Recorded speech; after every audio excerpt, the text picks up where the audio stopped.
Welcome in CSI Dolphins fans to CSI Sportsnet's coverage of College of Staten Island baseball. Today's NCAA Division II baseball matchup features the Dominican College Chargers coming into Staten Island to take on the College of Staten Island Dolphins. Good afternoon, everybody. I'm David Pizzuto alongside Joe Foreman. And Joe, another day, another baseball game here at the College of Staten Island. We covered a great one on Monday, and we're just moments away from the start here of another midweek single game here. This one, a non-league contest between CSI and Dominican. Well, as you said, Dave, the Dolphins are coming off of a thrilling 14-13 victory on Monday in extra innings over Bridgeport University. The Dominican College Chargers, they are coming in off of a very long layoff. Taking a look down their schedule, I believe their last game played was on March 25th, so it's been quite a while since the Chargers have taken the field. Yeah, the Chargers come in 5-3, and we apologize for the abbreviated pregame as this one starts early than expected. Dominican made great time getting to the College of Staten Island, so everything became accelerated here, including the warm-ups and the infield, outfield. And now we're ready for first pitch with John Esposito for the Dolphins, and he delivers a dead red strike to Ryan Ruzicki to start things off. Ruzicki coming into this one batting an even 200. This is his 8th appearance in Dominican's 9th game of the year. And that one drops in there for an inside strike, so the count 0-2. As for John Esposito on the season, he comes in having appeared in 2 games. He's 0-2 with a 15.95 ERA across 7 1/3 innings pitched. He's allowed 16 base hits, 13 runs, all of those earned, walked 2, and struck out 9. And he misses that one on the outside and low corner to Ruzicki, who comes in the leader in at-bats for Dominican, or actually second on the team with 25. He does have 5 hits, 1 extra base hit this season. And he swings through strike 3 as Esposito went upstairs, and the first out of the game is registered via the strikeout. And we spoke about it on Monday, how difficult it was for the two teams to retire the leadoff hitter across the 10 innings of that game. And Esposito starts things off here this afternoon with a leadoff punch-out. Should also mention, opponents hitting at .405 against the Dolphins and .471 against John Esposito this season. Esposito working quickly, finding that inside corner for strike number 1. 4 pitches, 4 strikes for John Esposito. Facing Patterson, who is batting .429 here in the early stages of the season. This is his 15th at-bat, and he swings through strike 2 as Esposito goes downstairs for that one. 6 hits, all singles for Patterson this season. He has 3 RBI, has also walked twice.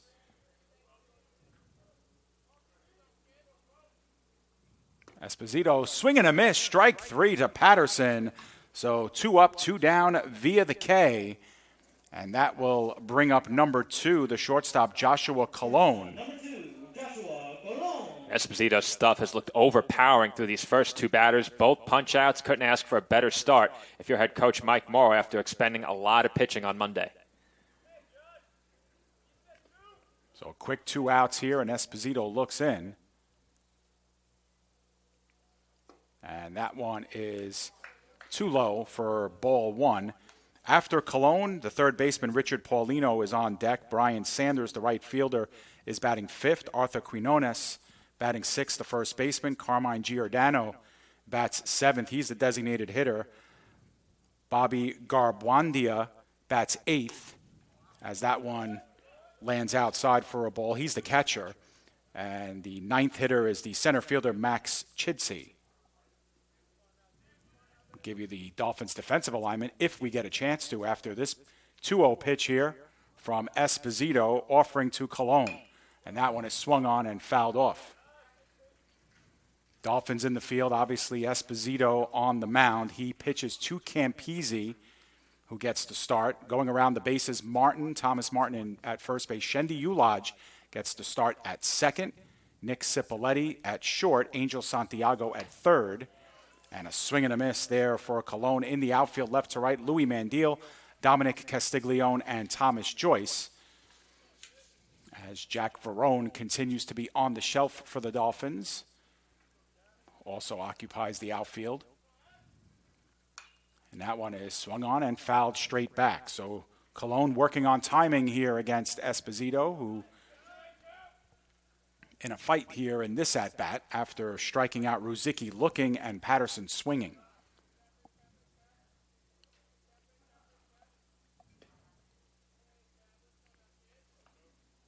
The long look in, the 2-2 pitch is swung on and fouled straight back again. And, Joe, you alluded to it, but the Dolphins, after giving up 13 runs in a 10-inning game on Monday, would like to see some efficiencies from their pitchers here today. They certainly will. And the pitchers on Monday were helped by that defense that you just mentioned, the Dolphins' defense behind their pitching, only committing one error in that game, but some tremendous plays made in both the infield and the outfield, with Nick Cipolleti being one of the highlighted players who made several key plays over the course of that game.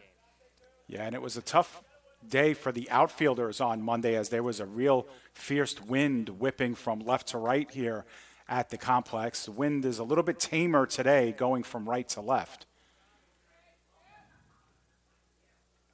2-2 pitch again, skied into the air in center field. Castiglione backpedals 2 or 3 steps, gets under it, and makes the catch for the final out of the top of the first inning. 3 up, 3 down for Dominican, and the Dolphins coming to bat in the bottom of the first.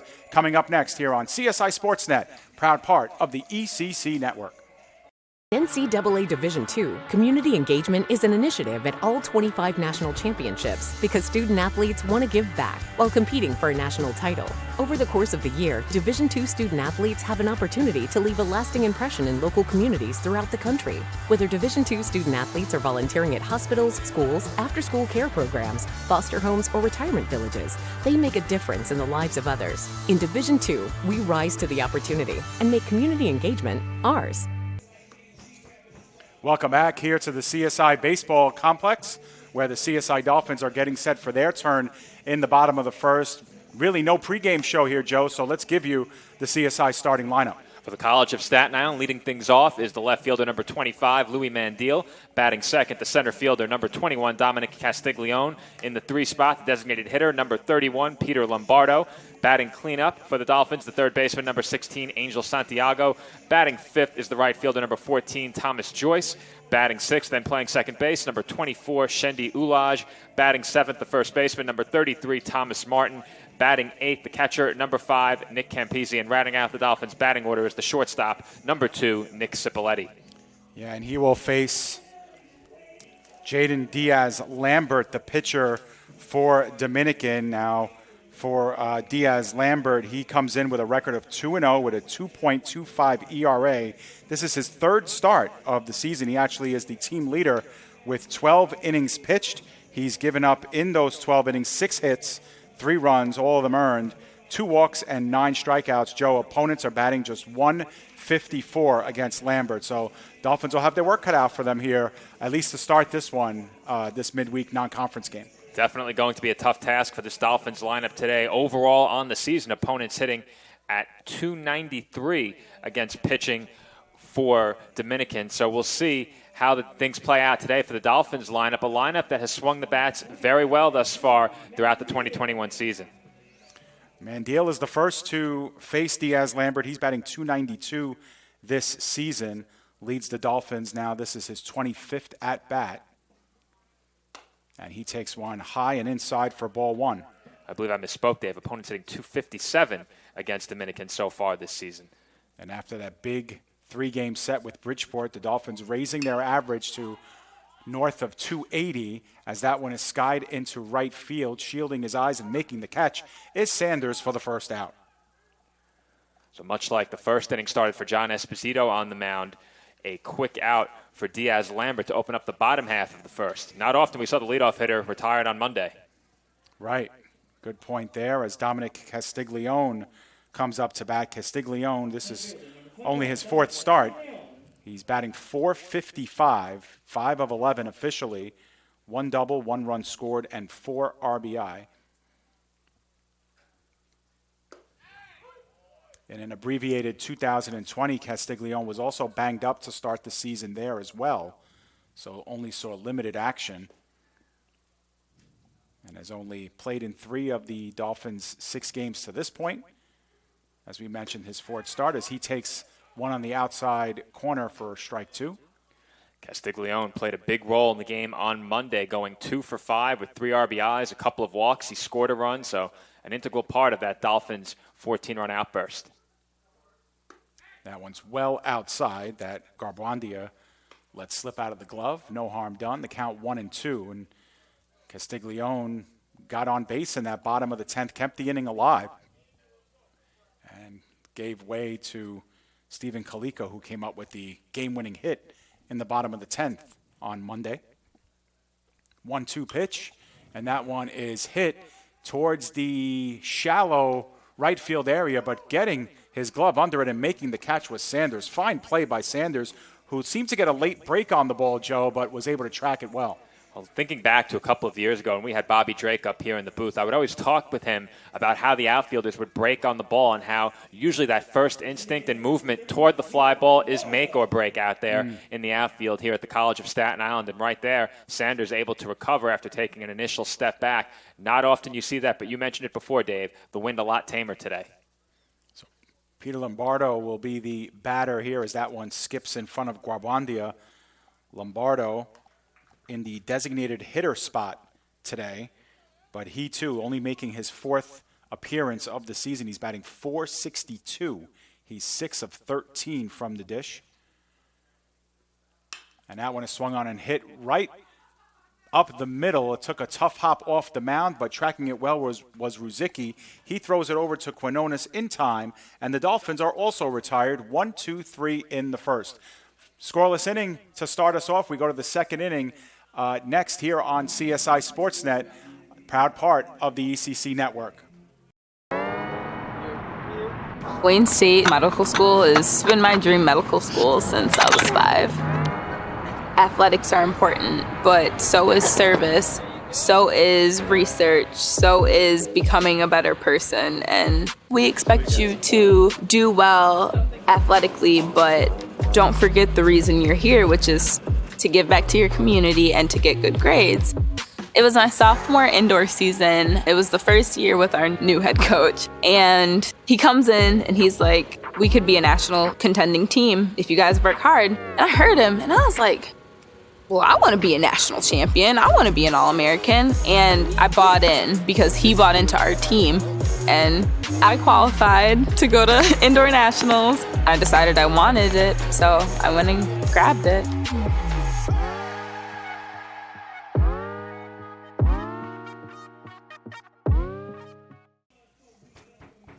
Welcome back to the CSI Baseball Complex. The College of Staten Island making their first pitching change, as we're going to see a pitching by committee today for the Dolphins, Joe. Kevin Ryan makes his debut here as we start the second inning. Certainly appears as if pitcher by committee is the plan. And I have to say, Dave, I feel a little bit cheated after that first inning. No runs and no hits up on the scoreboard after we were treated to some football scores by the Dolphins and Purple Knights earlier in the week. Yeah, and Ryan will get his turn, though, with batters number 4, 5, and 6 here of this lineup. Ryan coming in with 5 2/3 innings worked. He has a 9.53 ERA in the limited time. No decisions yet, but this is his 3rd appearance on the hill for the Dolphins. It's the first, of course, here at the CSI Baseball Complex after a very good freshman season in 2019 and, of course, the limited work in 2020. Ryan, one of the staples in the Dolphins starting rotation over the 2019 season and an abbreviated 2020. So far this season, he has started one game. I'm not sure if you mentioned how many starts Ryan has had for the Dolphins, but typically we've seen him used as both a lefty specialist and a starting pitcher. So Ryan fulfilling multiple roles for this Dolphins pitching staff. Not sure how many lefties they have out there in that bullpen. Perhaps only one more if I'm not mistaken. Well, he'll be facing one of the big bats in the order to start things off, Richard Paulino. Paulino second on the team with 10 hits and 24 at-bats. He's got 3 RBI, 5 runs scored, and 3 of his 10 hits have gone for extra bases. So a good battle here to start off the second inning. And, Joe, I don't have every single box score in front of me, but that may have been the first 1-2-3 inning in both sides of an inning this season for the Dolphins. I don't recall them having a 1-2-3 defensively and offensively either. Well, I can promise you it didn't happen on Monday, the one Right. game we've covered here on Sportsnet this year. That I can assure you and our viewers of. But I would not be surprised the way that the games that I've watched so far this season have played out. So Ryan comes in with a strike to start off this at-bat against Paulino. Tries to go inside that time. Paulino fights it off into the parking lot, which right now is unoccupied by any cars. CSI still in remote learning for a huge percentage of its classes here on campus. The buildings that you see in your upper right-hand portion of your screen are the residence halls here at CSI as Paulino spoils another one. I know it's early, Joe, but Dolphins pitcher's doing a great job of attacking the hitters here, getting ahead of the count. And it seems they're a little bit ahead of these hitters right now. A lot of foul balls and swing throughs so far by the Chargers. Dolphins pitchers have appeared to be in control through the first 4 batters of the game. That one is upstairs for ball 1. Dominican, one of the teams that the Dolphins do have some degree of familiarity against. Of course, nobody on this roster, but this is the 9th game in the series between these two teams. The last time they played was back in the early 2000s. Another one upstairs for ball 2. Dominican leads the all-time series 5-3. Dolphins have won the last meeting. It was actually a doubleheader split right here at CSI. Dominican 4-2 all-time against the Dolphins here in Staten Island. Swung on and just fouled, and it caught a piece of the umpire. And it may have caught him just under the chin or right above the chest protector, Joe. That's a dangerous area. That's exactly where it hit him, as now the home plate umpire will get the attention of the CSI medical staff. I think they might have signaled for some maybe ice from the bullpen. There was a signal made out toward the Dolphins bullpen. Yeah, obviously came off the bat of Paulino, and obviously Campisi couldn't corral it off of his glove, and it may have caught the plate umpire right in the neck area, and that's a tough play. So, Joe, why don't we step aside while we have the break here in the action? When we come back, it'll be a 2-2 pitch upcoming to Paulino. Stay with us. If I lose, I'll respond with respect. If I win, I'll back it up with humility. If I fail, I'll rise up with honor. It's tough for us to put it all on the line. Don't undo my hard work with poor sportsmanship. Respect. It's the name of the game. Welcome back here to the CSI Baseball Complex as we had a break in the action. But when we do get back to play, it will be Paulino continuing the leadoff batter here. In case you missed it, Paulino's foul ball was driven into the upper chest of the umpire, and after some attention that he received, we're going to get back to live action. It's a 2-2 count to Richard Paulino facing CSI's new pitcher, Kevin Ryan, who came in relief of John Esposito, who went through a 1-2-3 first. Seemingly the Dolphins will go through pitcher by committee in this one. Ryan deals well outside for ball 3, and we have our first payoff pitch of the game upcoming. CSI coming into this one with a record of 1-5 this season. Dominican a record of 5-3. After getting off to a 4-1 start, Paulino spoils that one.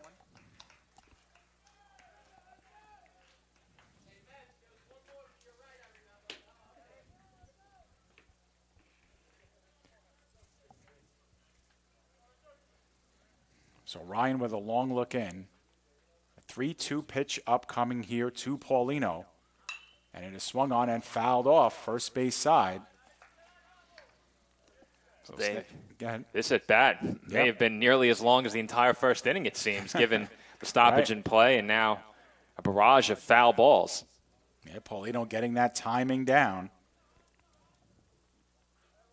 Brian trying to stay close to that strike zone. Has hung out upstairs a little bit. Let's see if he comes down with one here. On the outside corner, and that one was spoiled again. Straight back into the netting here.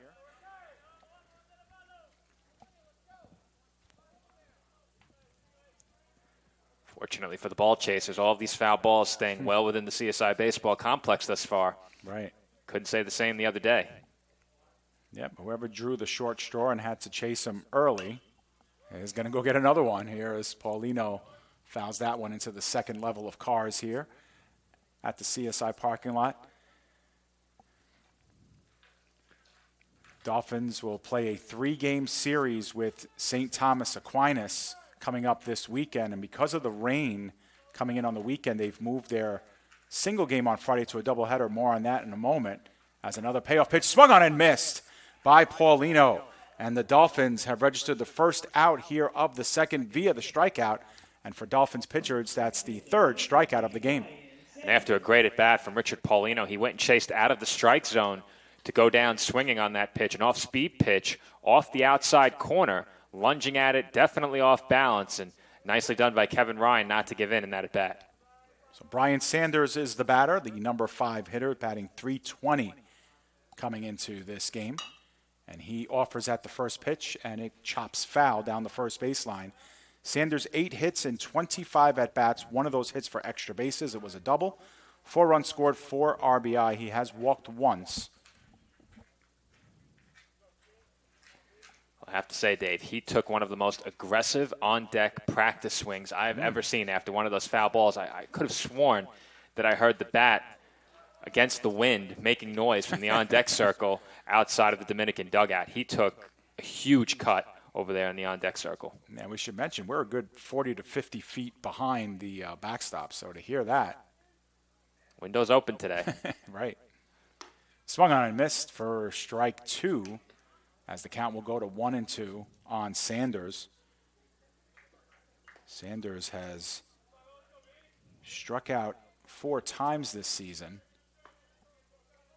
Dominican has a team with 59 strikeouts coming into this game. And that one is hit sharply right up the middle. May have caught a piece of Cipolletti's glove, but it's going to go in there for what I believe will be a base hit, Joe, a first one of the game. And Dominican, with 1 out, has their first runner on base. That ball hit very hard, took a sharp hop at that last moment, and Cipolletti made a play on a very similar ball the other day to bring an inning to a close and save a run. Right there, unable to make the play, and first base runner of the game is aboard. Yep, and for Sanders, that's his 9th hit of the season. That puts him 3rd on the roster as Arthur Quinones will come up. He's batting just under 300 here to start the season, 294. This is his 6th appearance, 5 of 17 officially, 5 runs scored, 2 RBI.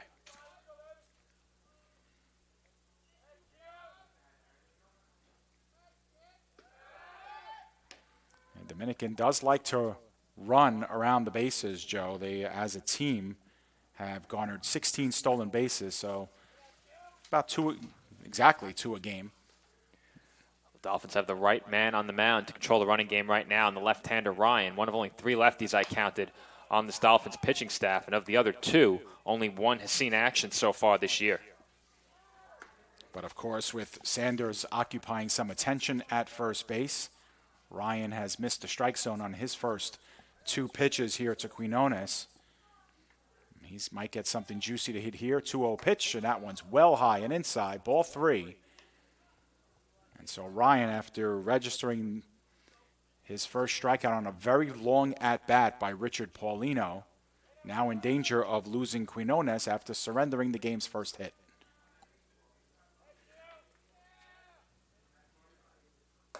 That one is well high for ball 4. So a 4-pitch walk issued to Arthur Quinones. And that'll bring up the designated hitter, Carmine Giordano, with now 2 runners on base with only 1 out. If the first inning is any indication, Kevin Ryan shouldn't have to work about pitch count. We'll see if he's allowed to go more than a single inning. But there is action in the Dolphins bullpen as well as in the Chargers bullpen. And one of those aforementioned lefties I just spoke of is throwing out there for the Dolphins. I believe that is Adam Gonzalez. And that one is high for ball 1.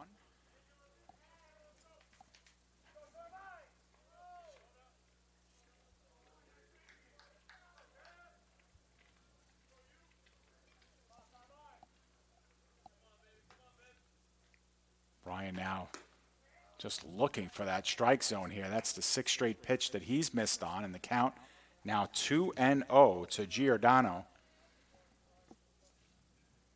Numbers on Giordano, he is batting .353. This is his 18th at-bat, 6 of 17 officially. One of those hits for an extra base. Runner goes from second base, the throw to third, a one-hopper, and it skips away from Santiago. Coming in to score easily will be Brian Sanders. Play at third base, and out at third will be Arthur Quinones. So the Dolphins do register the second out of the inning, but it comes at a price. Stolen base E2, and the Dolphins are down 1-0. The Dolphins do get an out on the play, fortunately for them, but I was thinking earlier, too, Sal Trancucci with a strong pickoff move on the mound the other day. I just noticed he's not behind home plate in this game. Someone who's very adept at throwing out base runners. And interesting on that play, only the lead runner took off. Right. So I don't know if somebody missed the sign or what, but you don't often see that with a runner heading for third and the runner on first not attempting to steal behind him. Perhaps Sanders decided to take off on his own. Yeah, it was a late break, too, once that ball skipped off of Santiago. Santiago did his best to try and gather it, but that was a tough, short one-hopper that came in on him from Campisi. Dolphins with the one error in the inning. The one hit, a walk that was erased via the base pads, but a 3-2 pitch up coming with the bases empty and 2 out now.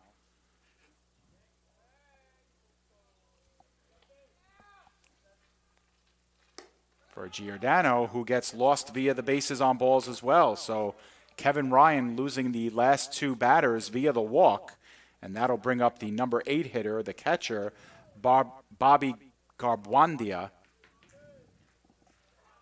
Catcher number 5, Bobby Garbwandia. Garbwandia is batting just .056 on the year. He's only 1 of 18, so he is looking to break out of this slump. The one hit, though, Joe, was a home run. We saw our share of those the other day, more than I've ever seen in a single game. Perhaps we'll get the pitcher's duel you were looking for in this one. And Brian goes upstairs and misses for a ball, 1-0. So Ryan got the inning opening strikeout on the cleanup hitter, Richard Paulino, but since that, gave up a single up the middle and then has walked the last 2 batters.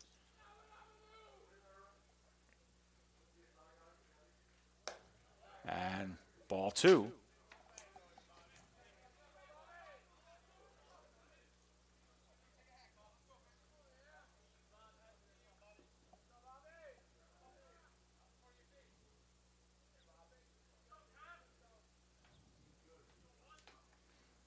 And as a swing and a miss for a strike 1. And now the check back to first base.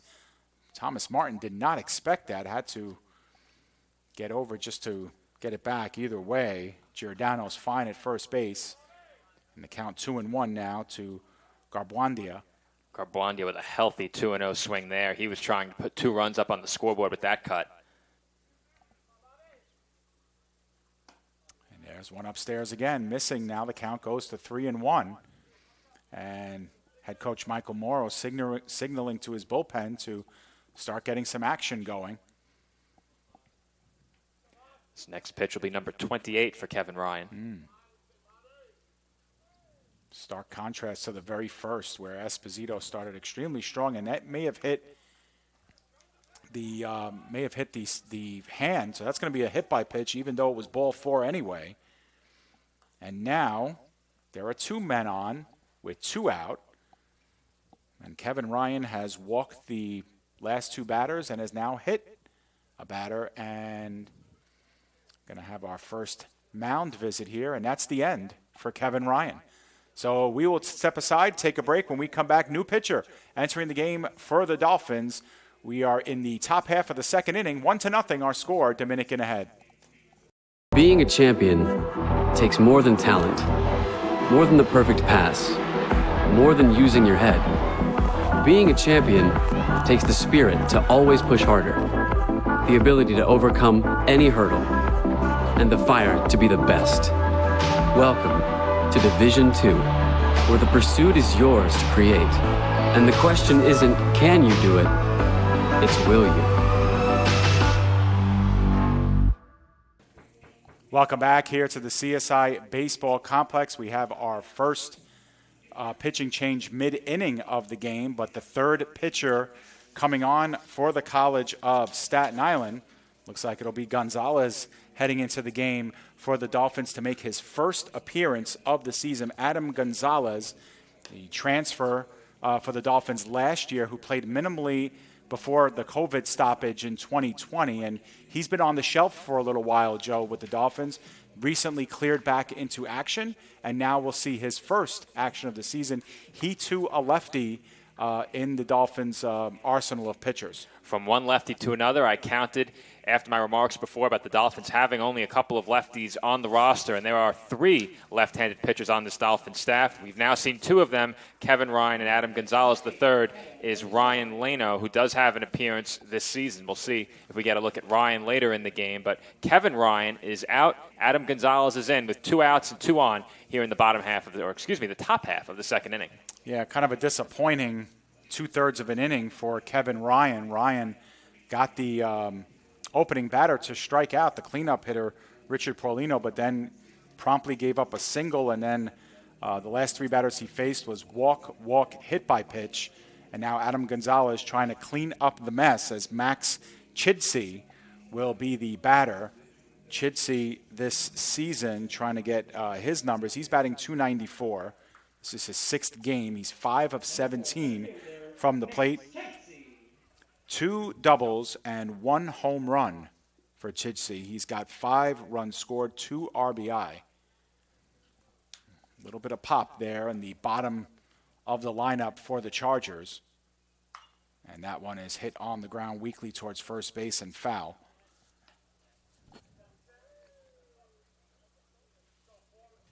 Arthur Quinones, who got on via a walk, was erased when he tried to take third base on a throwing error. So Dolphins got that out via the base pads, but Giordano's at second base having walked, and Garbrandy at first base via the hit by pitch. 0-1 to Chidsey. There goes the runner again from second base. No throw this time, as in there with an easy stolen base was Giordano, and now there are runners at the corners and an 0-2 pitch upcoming to Chidsey. Well, Dave, I can tell you why the runner from first base didn't take off before. It's because there's a left-hander on the mound, and both lefties did not pay attention at all to the runner at second base. Huge jump for Sanders, huge jump for Giordano, both easily swiping third. And you'll see if there's something outside the strike zone if Garbrandia tries to draw a throw over to second in an effort to get Giordano to come home. We saw that happen in the top of the 10th inning on Monday, and that's how Bridgeport was able to get the go-ahead run in the game.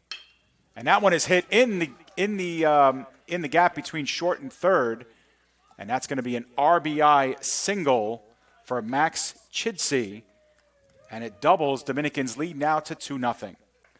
Well, great small ball there by the Chargers, taking the base afforded to them by the Dolphins pitching, as Gonzalez paid no attention to the runner over at second. And with how hard that ball was hit, I'm not sure the run scores from second, assuming the left fielder Mandiel charges it and makes a strong throw. So the Chargers manufacturing a run with their base running, a Dolphins error, prolonging the inning on the throw. And now with 2 away, it's back to the top of the order. Ruzicki, who struck out looking his first time up, sees that one land inside for a ball.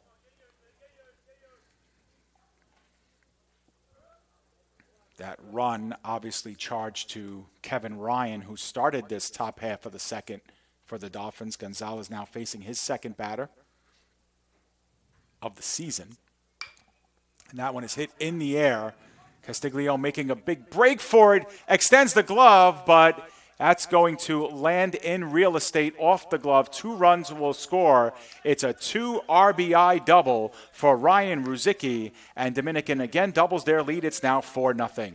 And there's a soft extra base hit following a day where we saw as many softly hit singles as I can recall. Pop flies, finding open real estate in the outfield, and that expanse here at the College of Staten Island claims the Dolphins victim once again, as there just always seems to be room for the ball to fall in this outfield here at the CSI Baseball Complex, and the Dolphins pay for it with 2 runs. Yeah, and you can't fault the Dominic Castiglione. He got a real early break on that ball, and Was running hard for it, but just needed another half a second that he didn't have. Outside corner for strike one on Patterson, who's also 0 for 1 with a strikeout. One of 2 strikeouts for John Esposito, who started the game for the Dolphins. But Dominican 4 runs on 3 hits in this inning. And there is one hit sharply through the left side of the infield, being waved home, and the throw nowhere in the area of home plate. And so scoring on the play is Ruzicki. Another RBI for Tyler Patterson. Now the score 5-0 Dominican. Dolphins pitching really struggling to pick up this third out. They've had several opportunities to escape this inning, limiting the damage, and have been unable to do so between Ryan and Gonzalez. And now we're heading down toward the middle of this Chargers batting order where things get even more dangerous. So Gonzalez now has not yielded an out and has given up 2 runs on 3 hits on his own, and that one skips in the dirt in front of Campese. Now up by 5 runs with 2 outs. You wouldn't expect Patterson to try and make a break for third, but if Dominican stays true to what their game plan has been in this one, you never know. If Gonzalez gives him a free base, I can bet you he will take it. As even with the runner on third, the Dolphins weren't holding the runner on, and Gonzalez wasn't looking. He could have gotten easily 4 or 5 more steps down the line. And that one is well outside for ball 2, 2-1. Joshua Colon flied out to center field his first time up. That ended the first inning. But Dominican has officially batted around here if Colon gets to complete his at-bat. Down low, ball 3. Dolphins have walked 2 in the inning. They hit a batter, and they've given up 4 hits.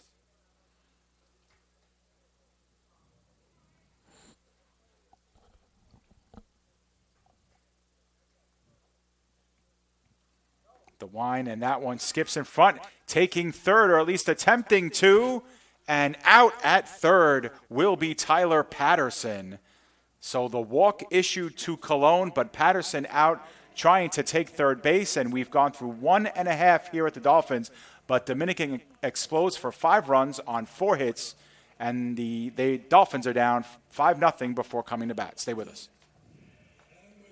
For me, just kind of was the glue that kept my family together, I feel like. I don't know what it was that drew me in, but after I started playing for a while and started seeing some early success as a little kid, to see how much it meant to my parents to see me play the game and try to make a difference was really what fueled me to keep playing and stay competitive.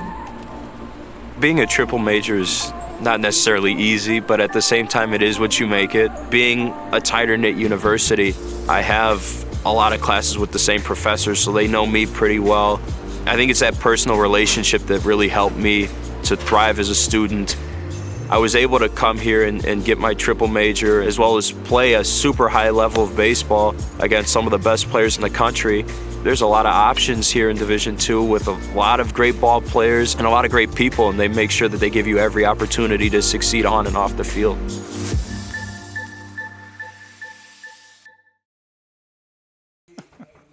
Welcome back here to the CSI Baseball Complex.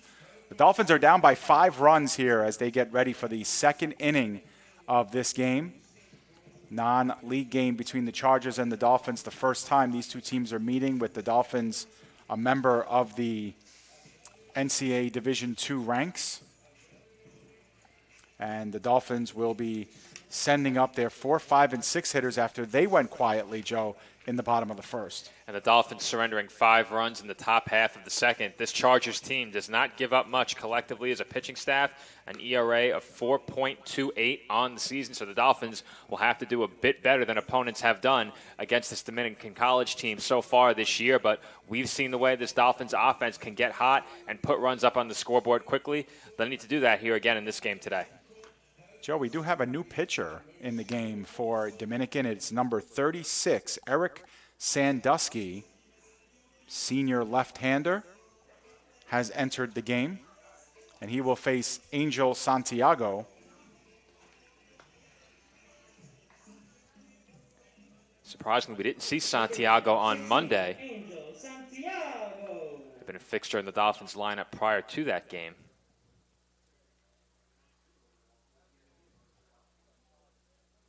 Yeah, Santiago did not play in Monday's game after having started the first 5 games of the season and leading the Dolphins in hitting, batting .350 as he takes a strike on the outside corner. Santiago, the .350 batting average, as we mentioned, fouls one straight back. Santiago, a transfer from St. Thomas Aquinas, where he did not see action in 2020. But he has 7 hits through 20 at-bats, 4 runs scored, 3 RBI. He has walked twice as well. Looking to give the Dolphins a start here, as that one is outside for a ball. Dolphins were up by 5 runs against Bridgeport before having to come back and win in extra innings after they fell behind 3 times in that game. Fouled straight back again. So the point being, Joe, the Dolphins are not, have had to come back before. It's something that's not new to them. History certainly proves that. Yeah, remember we were here when the Dolphins beat a John Jay College team for a CUNY championship where they fell behind, I believe it was 8-0 going into like the 8th inning, and they came back and won that one. There is one hit a ton in the gap to left center field, and having to finally catch up to it was Patterson. He hits the cutoff, but not before Santiago has a lead-off double for the Dolphins. His bat stays red hot, and he is now the Dolphins' first base runner of the game. That's exactly what you want if you're the Dolphins. After the 5 spot, respond quickly, re-energizing that Dolphins dugout. And you have Thomas Joyce coming up. He homered the other day. A lot of big bats in this Dolphins lineup, 1 through 9. Everyone contributing who saw the field in Monday's game. And that's been the norm for this Dolphins offense, but it's consistent outs out of the bullpen that they've really lacked so far this year. So Thomas Joyce, who homered on Monday to straightaway right field to the grass hill there and right. It was a 1-run homer. He takes a strike right down the middle. Joyce this season batting .318. He's got 7 hits and 22 at-bats, 2 doubles, a home run, 6 RBI. That's good for second on the team.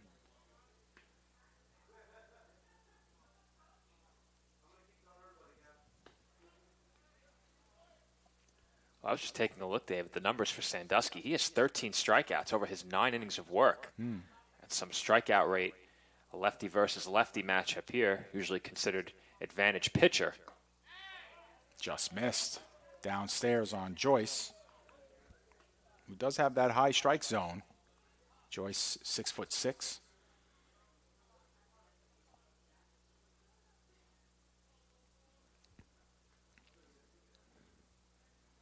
Sandusky gives a long look into his catcher, Garbandia. Now the delivery swung on and just getting a piece was Joyce. So the count goes to 1-2. Joyce, another one of the many faces who joined the Dolphins in 2020 before the COVID-shortened season. Transfer from Portland, Maine. Redoing his junior season, so to speak.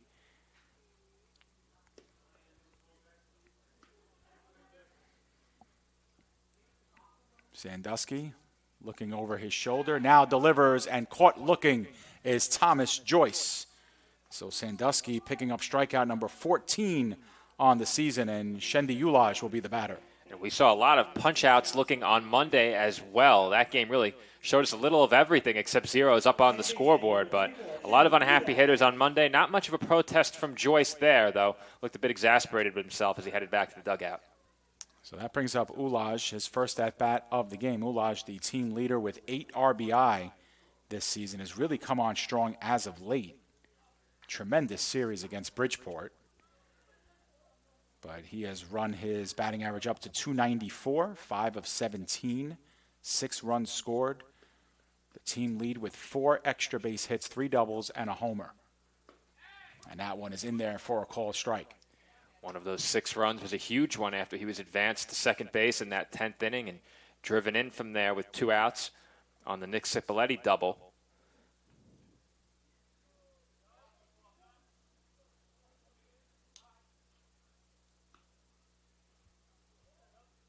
Sandusky again looks over the shoulder, delivers on that low corner for strike 2.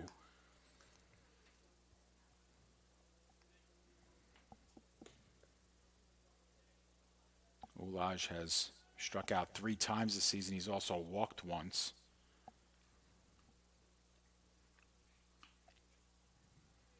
Sandusky, a look over the left shoulder, now comes in again and swing and a miss for Shendi Ulaj. So strikeout number 2 in the inning for Sandusky.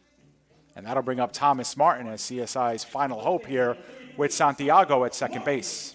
And Sandusky keeping the ball down so far through the first 3 batters. He's faced a couple of punch-outs now, but he's keeping that ball right at the knees, coming in with velocity as well. And these Dolphin hitters really don't seem to like that pitch very much. A couple of takes before the swing through by Ulaj. Thomas Martin now the batter and fouls that one straight back, right below us, Joe. Martin batting an even .333, limited at-bats, just 3 for 9. Does have 1 RBI, 2 runs scored, 2 doubles out of the 3 hits. Promising young freshman who the Dolphins have very high hopes for. Martin has also walked once, but this is only his 5th appearance on the season. Did miss 2 games.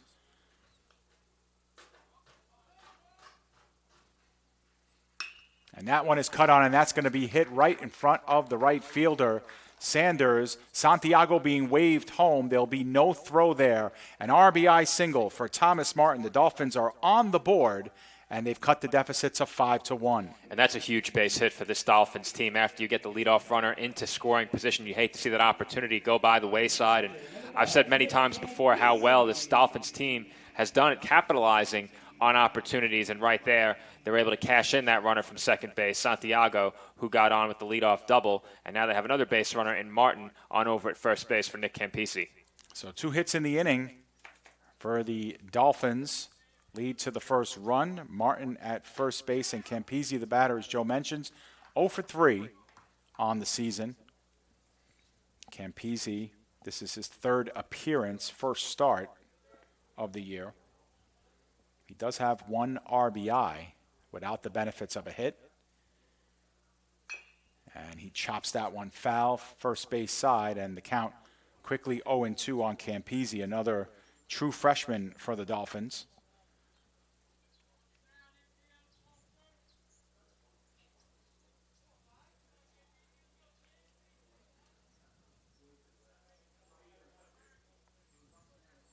And here's the delivery, and that's upstairs for a ball.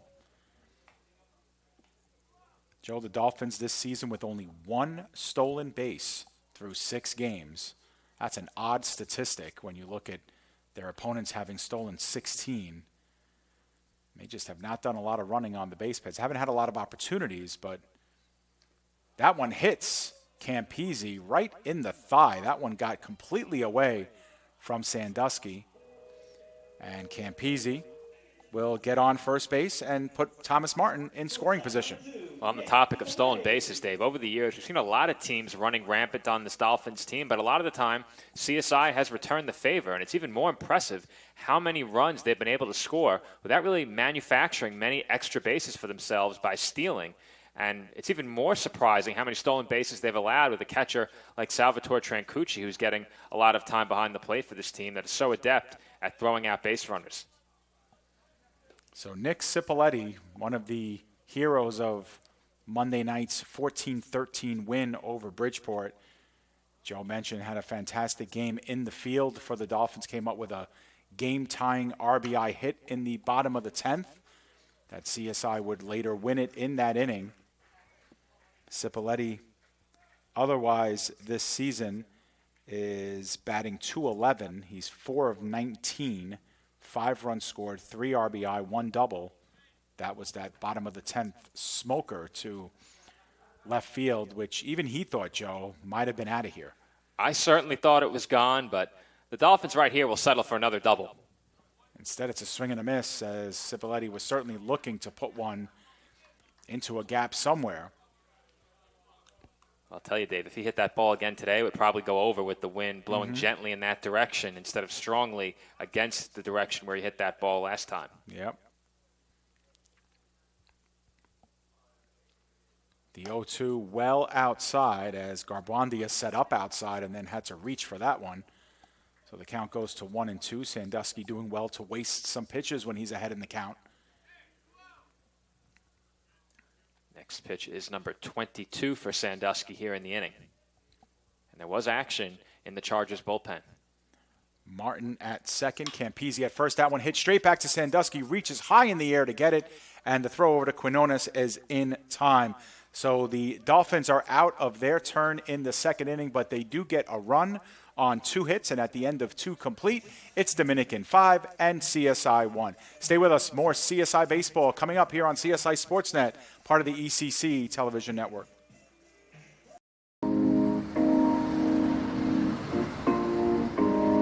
My dad was a soccer coach and bought this little book bag. I could sit in the book bag, like facing backwards and with like my legs out. So I'd be in his book bag when my dad coaches and the ball's going around. I'm like kicking at the ball in the back. And my dad was like, "We have a prodigy."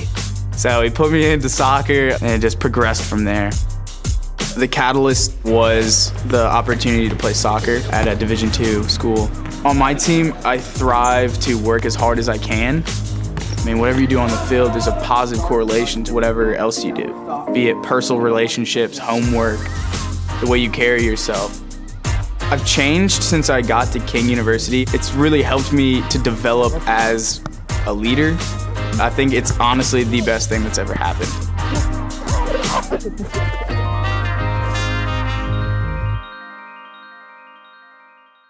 Can't make it up.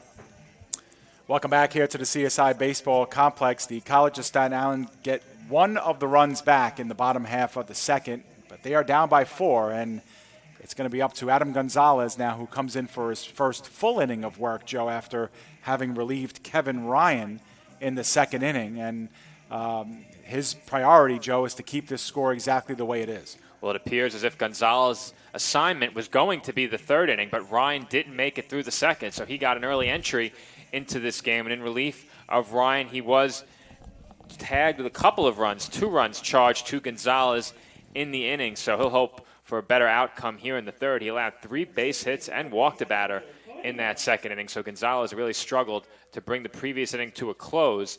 And for the Chargers, it will be 4, 5, and 6, beginning with the third baseman, Richard Paulino. Yeah, and remember, it was Tyler Patterson trying to take third base on the walk that was the registered third out. So there is a weak blooper into left field that lands just ahead of Mandiel. And so a leadoff single for Richard Paulino gets Dominican back in business. It's a good thing there's not a camera on me, Dave, because my exasperation when these blue base hits fall in front of the outfielder as a former pitcher many years ago, I wouldn't be able to hide it. And, you know, if you're a pitcher right now, pitching here at the CSI Baseball Complex these last couple of games, you have to be incredibly frustrated with the way some of these pop flies have turned out. Yep. And I remember, I'll finish this thought in a second, as we have Sanders up for the second time. Sanders hit the first base hit of the game for Dominican. He was able to smoke one up the middle that got just past Cipolletti's glove. But I remember our former coach, Bill Cowley, always saying this was always his grievance with aluminum bats, is those singles that you just saw would probably be dribblers back to shortstop off of a wooden bat. And out at second base, caught stealing, is Paulino. So Campese with a great throw. And for the third time in this game, Dominican is out via the base paths, taking advantage at one point of a CSI throwing error. But since then, the Dolphins have been sharp, getting those would-be base runners out, and there's one out for Gonzalez to work with. And if you're the Chargers, you hate to give outs away on the base paths when you've swung the bats so well in this game so far. 5 hits already. Of course, those all coming in the second, but these hitters clearly seeing Adam Gonzalez pretty well, given a couple of tough luck base hits scattered across those 5. But when you get runners on base, you hate to give away those outs. Yeah, and Brian Sanders was one of those players with a stolen base, and he ropes one into left field. Mandiel A couple steps in front of him, makes the catch for the second out. Arthur Quinones will be the batter now. Quinones walked his first time up and was caught stealing on the base paths. But that's the true first out registered by Gonzalez, Joe. Remember, caught stealing to end the second inning were Dominican, and caught stealing here for the first out of the top of the third. And that one is in there for a call strike. Well, if you're Gonzalez, that's a stat that he might have preferred to keep under wraps, as yet, well, right there, recording the first out that he's really earned. But to be fair to him, a couple of those pop fly base hits easily could have gone for outs. Mm-hmm. And that one is skied in the air. It may stay in fair territory.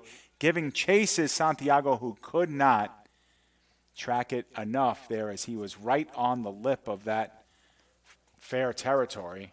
Instead, it's a long strike for Quinones. A lot of activity out there in the bullpen, Joe, obviously with everybody spaced out in the dugouts here, and most of the pitching staff is out near the bullpen area. I think that might be Nick Velarde throwing in the Dolphins bullpen. Strong outing for him the other day. He picked up 2 huge outs in Monday's game. Yeah, kept the score the way it was. Dolphins needed it. Waste pitch for Gonzalez was upstairs for a ball, 1-2.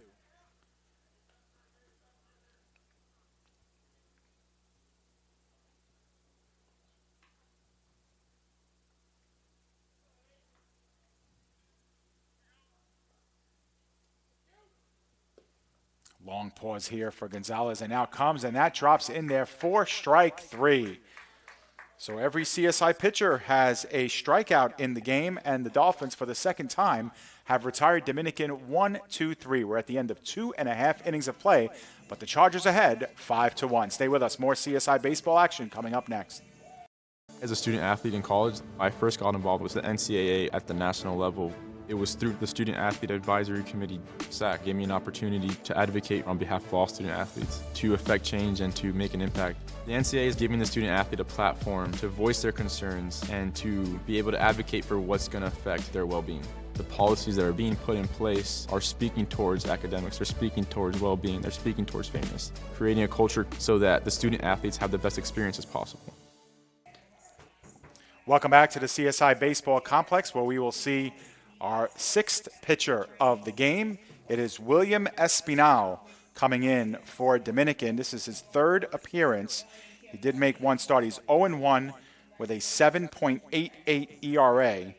And he has pitched 8 innings coming into this game, has yielded 10 hits, 8 runs, 7 of them earned, 2 walks, and 8 strikeouts. Opponents are batting .303 against him.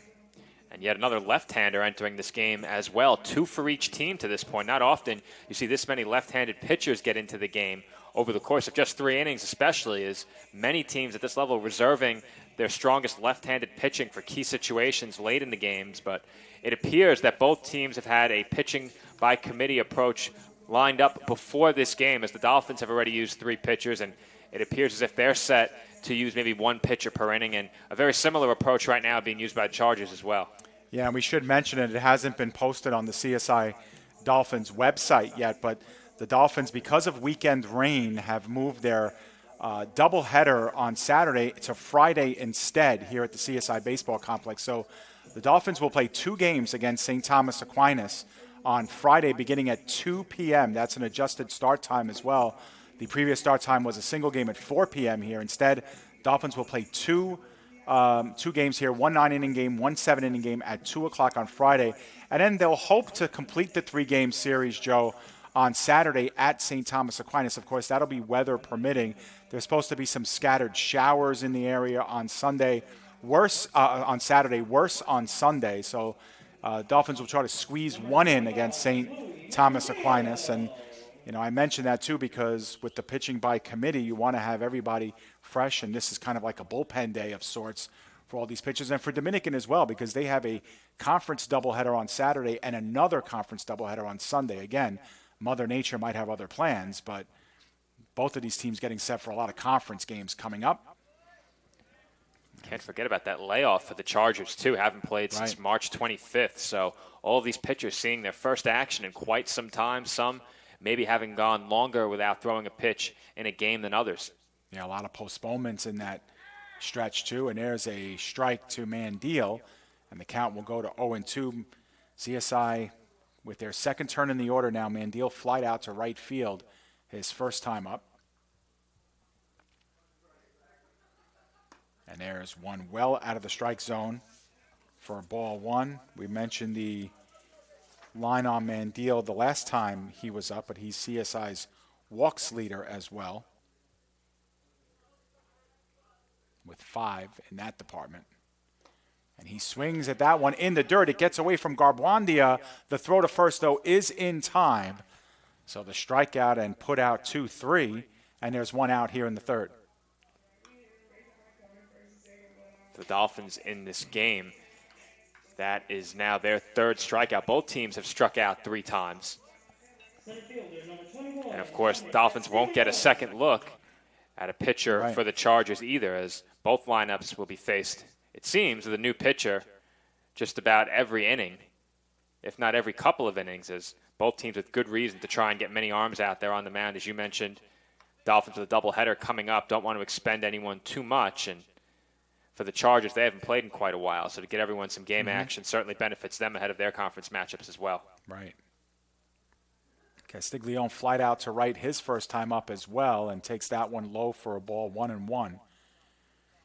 Must be frustrating, though, as a hitter of never getting a second look at a pitcher just when you're starting to get timing down and range of pitches. Interesting sub-context to the game as that one is hit up the middle. Doing a good job of tracking it was Ruzicki, but no play as that one hit softly right up the middle and bouncing off the mound. Dolphins have their third hit of the afternoon, and Dom Castiglione gets his first. He's the base runner here in the bottom of the third. Well, I mentioned Castiglione playing a big role in Monday's game, hoping to have gotten something started for the Dolphins with that base hit right here. One away, Peter Lombardo coming to bat. He also had a good day on Monday. Yes, he did. And 6 of 13, now 6 of 14 after his last at-bat. He grounded out to second base his first time up to end that first inning. And the check back to first on Castiglione.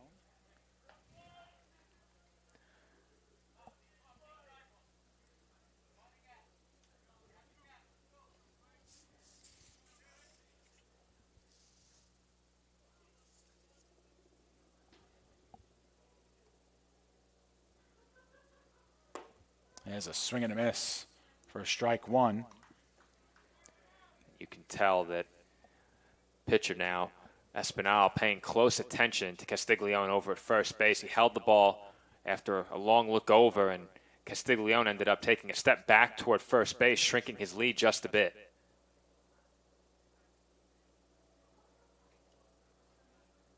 A little bit of a stare down, but comes outside with the pitch to Lombardo.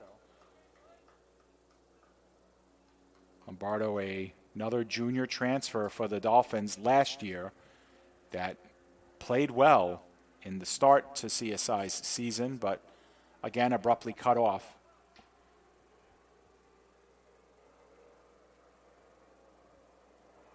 And there's inside. Espinal wanted it, but 2 inside, and that'll be ball 2.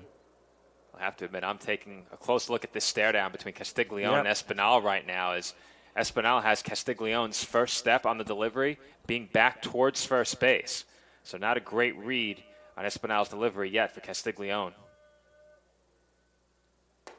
And another big swing from Lombardo comes up empty, and the count will go to 2-2.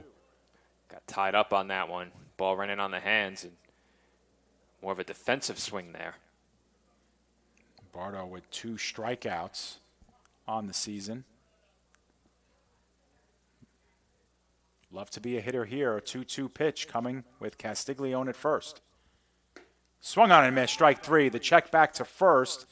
Skips away. And now Castiglione with a late break, but goes back. So no harm done there. The strikeout against Lombardo is the first for Espinal. And, the second in the inning for Espinal.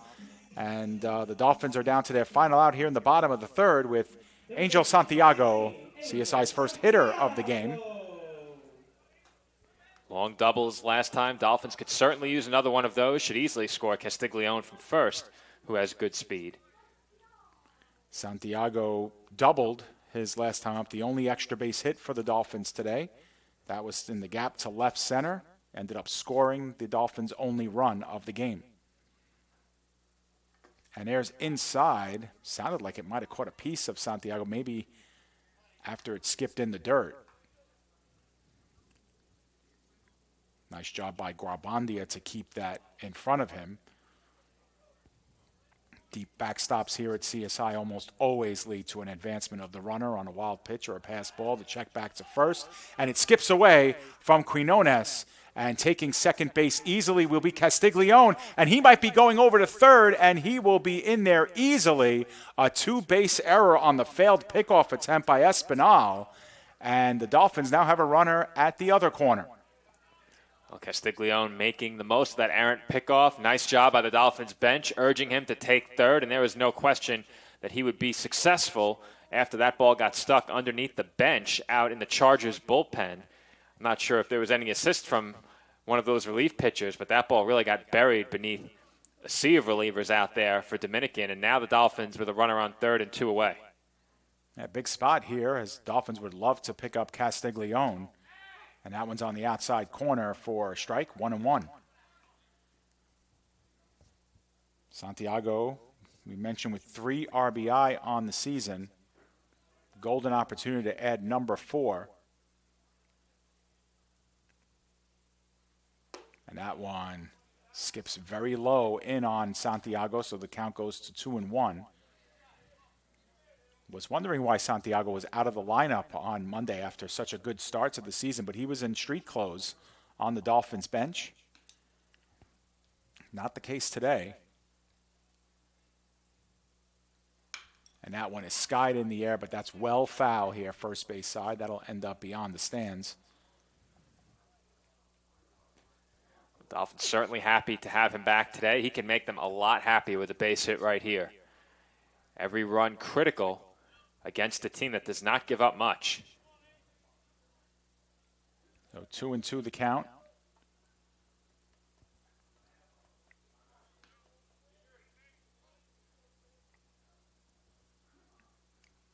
And that's a swung on and miss, strike 3. So Espinal gets out of the mini jam with his 3rd strikeout of the inning. And at the end of 3 complete innings, the Dolphins will go into the 4th. Joe Foreman will have the call in innings 4, 5, and 6. The Dolphins down 5-1. More CSI baseball coming up next. Being a champion takes more than skill, more than endless drills, more than using your head. Being a champion takes the heart to give it your all, the agility to thrive from any angle, and the relentless drive to be the best. Welcome to Division 2, where the pursuit is yours to create, and the question isn't, can you do it? It's, will you?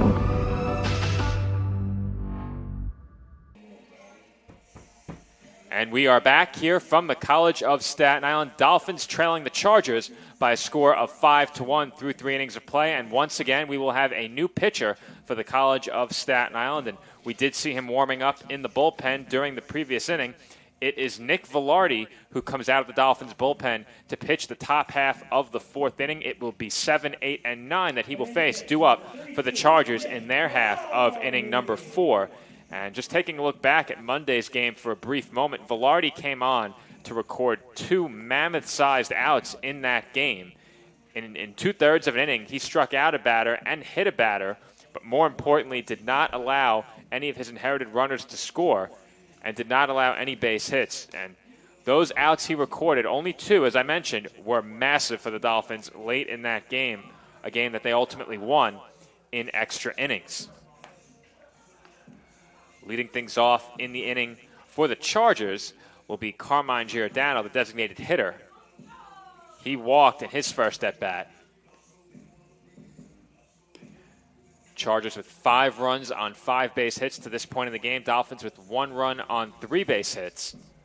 Though a lot of outs have been recorded on the bases so far.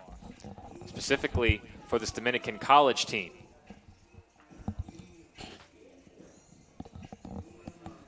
Velarde continues to take his warm-up tosses. That will be the last of them as Giordano heads toward the batter's box to get the fourth inning started.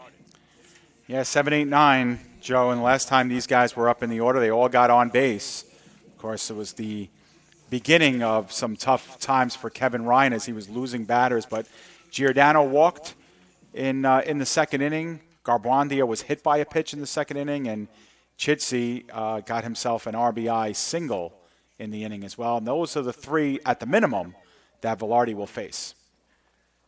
I'm not sure this situation quite compares with the one Velarde inherited the other day on Monday, but these outs still big for this Dolphins team. As I mentioned before, they're trailing 5-1, and this Dominican team averages less than 5 runs allowed per game.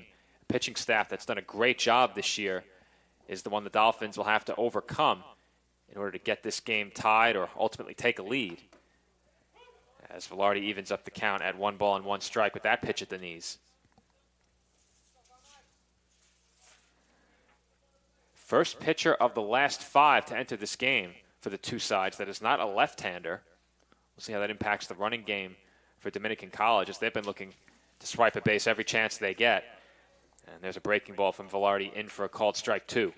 Yeah, Velarde's used to the limited work. This is his third appearance. He only has 2 2/3 innings under his belt, so has been used in those spot appearances, as Joe mentioned, especially the one, of course, on Monday. I think the alarming number for Velarde is the 6 walks in 2 2/3. Right.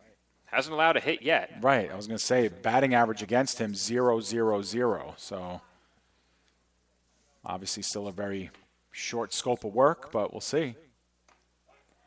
And there's a front door breaking ball, and Giordano did not like the call as that one finds the inside corner for strike 3. Yeah, so every CSI pitcher has registered at least a strikeout in the game as well, as Gonzalez ended the Dominican third with a strikeout looking, and same thing with Giordano. And that will bring up Bobby Garbandia. As you mentioned, Dave, all 3 of the 7, 8, 9 hitters reaching in their first plate appearance. Garbandia the hard way. Yeah, he was the last batter that CSI's Kevin Ryan faced in that bottom of the second inning. Ryan had given up 2 runs to that point, but Dominican would add 3 more. Actually, 3 runs to that point. 1-0 the count on Garbandia, and he looks at ball 2.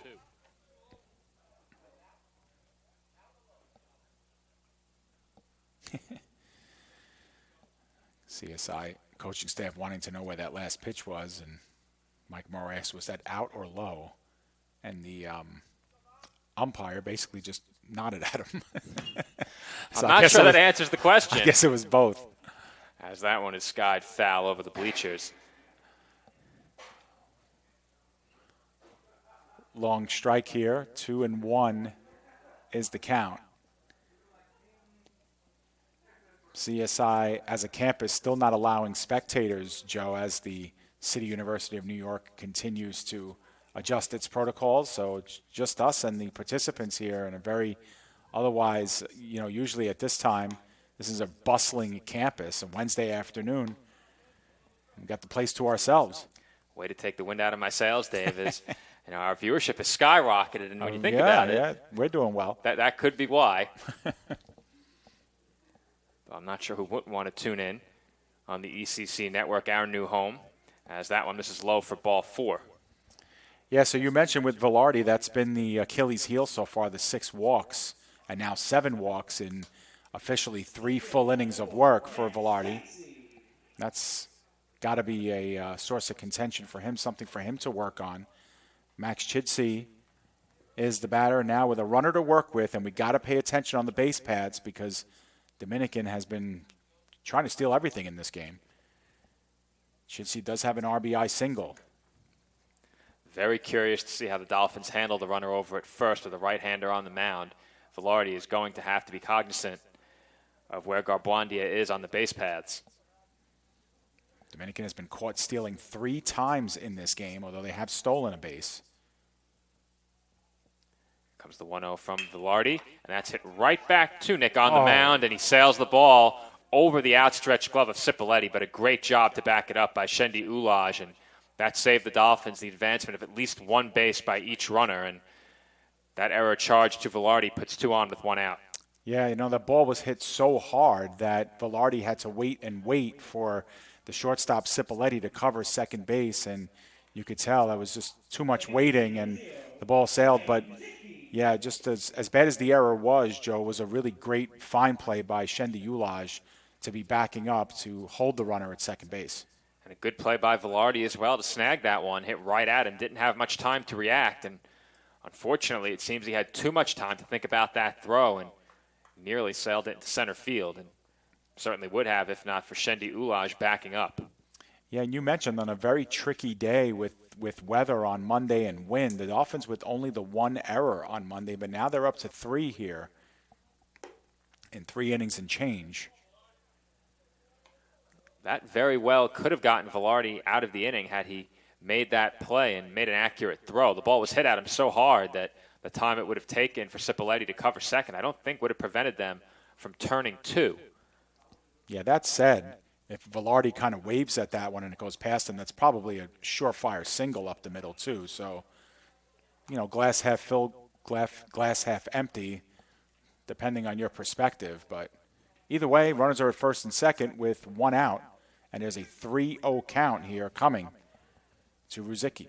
It's good that we have someone who's glass half full mentality in this booth, because I'm usually half empty, especially as a former pitcher, and that one misses down and away for ball 3. I guess it was 2-1 the count instead of 3-0, so our fault with that. 3-1 instead, and Velarde now in danger of potentially losing Ruzicki, who has doubled and struck out looking his first 2 at-bats. And that one's downstairs for ball 4. Nowhere to put a base runner now, as Tyler Patterson will be the batter behind Ruzicki, who draws the walk to load the bases. And you mentioned Velarde's control issues, as I did as well, at the top of the inning.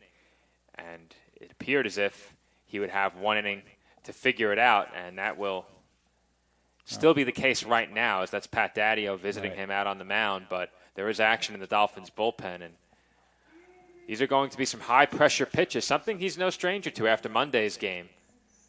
And typically you'll see pitchers with very few innings pitched brought in high-leverage situations like this, especially the ones who haven't allowed a hit yet this season. And that remains the case right now. Yeah, Ryan Leno is the pitcher warming up in the Dolphins bullpen. He only has 1 appearance under his belt this season, so if Leno doesn't get forced into the game earlier, we may be seeing him in the game's 5th inning. Unless he comes on and throws a lot of pitches, Dave, I suspect he would come back out for the 5th inning, much like Adam Gonzalez did, coming out for an additional inning in relief of Kevin Ryan in the 2nd. But the base is loaded now. Tyler Patterson, the batter. Velarde has still not given up a hit this season, but the bases are loaded. And that one is a 1-hopper to Campisi. No chance. It skipped off the top of his mask. And the run comes home via the wild pitch. And the score improves to 6-1 in favor of Dominican. Well, that's as wild of a wild pitch as you will see, that at least comes short of the plate. Sometimes you'll see one sail to the backstop, but that one bounced at least 15 or 20 feet short. Velarde just seemed to lose his grip on the baseball, and that made it an impossible block for Campisi behind the plate. Runners now on 2nd and 3rd with 1 away, and Patterson takes out of the zone for ball 2. Yeah, so a tough inning so far for Velarde, who committed an error, has walked 2, and has now thrown a wild pitch to score in a run. Here's the windup now, 2-0, and that one's inside and just foul. That was a rope down the third base line. Evasive action taken over there in the third base coaching box. First base is open. The Dolphins in desperate need of an out right here. Of course, they won't put the runner on intentionally, but force all around might not be the worst thing if Velarde does lose Patterson here. Count 2 balls and 1 strike. And that one stopped on the backhand nicely by Campisi, but the count runs to 3-1. Patterson with a base hit in the game. He's 1 for 2. He ended up with an RBI on that hit, but then was caught stealing at third base. 3 balls and 1 strike to count, and the pitch from Velarde is fouled away, and that will run the count full. So Campese doing well to shield the last pitch, and now the foul ball brings the count full to 3-2. So a big pitch here. First base is open, as Joe mentioned, but still a good pitch here for Velarde coming up. It's been a very busy day thus far for Nick Campese behind the plate in terms of blocking the baseball and trying to throw out runners advancing on the base paths. One of those 3 Dolphins errors belongs to him. Here comes the payoff pitch from Velarde to Patterson, and that misses up and in for ball 4. Third walk of the inning now for Velarde. Sandwiched between an error as well and a wild pitch. The bases are loaded again, and Joshua Colon is the batter. He's 0 for 1 officially. He flied out to center field back in the first, and then he walked to actually end the inning in the second, because Patterson was called out at third base trying to steal on Colon's walk. So a very interesting end to that inning. Dolphins hope to bring this inning to a close right here, as the first pitch is swung on and missed by Colon for strike 1, but not sure how many more runs the Dolphins can afford to give up in this game, if any, as they've only put 1 on the scoreboard through the first 3. Base hit here could break it open for the Chargers. Here comes the 0-1 from Velarde, and that's skied up in the air, straightaway right field. Joyce settling underneath it. Might have a play at the plate upcoming, as Joyce's throw is on its way, and it will be cut off. And coming in to score the 7th run of the game for Dominican College is Max Chidsey. Yep, and also on that play, it was Ruzicki ended up going to third on the play as well. Chidsey was the scorer. So Ruzicki at third, Patterson still at first, and there's 2 outs here. And Velarde is still not giving up a hit, Joe. And managed to allow a couple of runs without surrendering a base hit. Right. If you would have told us that coming into the inning, that he'd give up 2 runs without allowing a base hit, that's setting us up for a commentator's worst nightmare, calling a game with a lot of walks and miscues behind the pitcher potentially, and that one skipped into second base. Is nicely scooped out of the dirt by Ulaj. And forget about the commentators. What about the manager? Yeah. Well, Tyler Patterson ended the, was it that inning? Yeah, he was caught stealing in the second inning to end that inning. And, maybe a better throw there by Campese, one that doesn't skip in the dirt, could have potentially ended that inning. But looks like some attention now for Campese, or it looks like the base may have come up, Joe. There may be an equipment problem. The base came up on the slide by Patterson, so it's actually sitting on its back right now. So Dolphins have gotten the tools out and need to pack that dirt back in. Well, the base no good to them in that position. Perhaps the Chargers could take it home with them, given all the bases they've stolen in this game. They've been running rampant on the base paths thus far, and the Dolphins have had no answer. Pitchers for the Dolphins have had issues of their own finding the strike zone as well, specifically Velarde in this inning. Yeah, well, it was Kevin Ryan who really was losing batters early. He had the back-to-back walks, and then he hit a batter, and now Velarde has walked 3 in this inning. And, of course, you mix in the wild pitch and you mix in the error that was charged to him, and that's why this inning continues. The lineup there, 3 errors for the Dolphins now in the top of the 4th inning. An ugly one, and we saw some sterling defensive plays by the Dolphins the other day on Monday, and it's a big reason why they came away with the victory in that game. Several key plays made throughout the game in the field by CSI. Unfortunately today, errors of the throwing variety have hurt them a bit. Yeah, if you're Dominican, you're not really used to scoring a lot of runs this season. I mean, they're 5-3, but they've only scored over 7 runs, which is what they have now, just once on the season. And that was a very early victory over Malloy College, a team that gave the Dolphins all sorts of problems They beat Malloy 14-2. But since that game, they've scored 4 runs, 3 runs, 4 runs, 4 runs, 4 runs, 6 runs. So this is a Dominican team that's used to playing relatively low-scoring games. But with 7 runs here, you've got to think they're feeling pretty comfortable.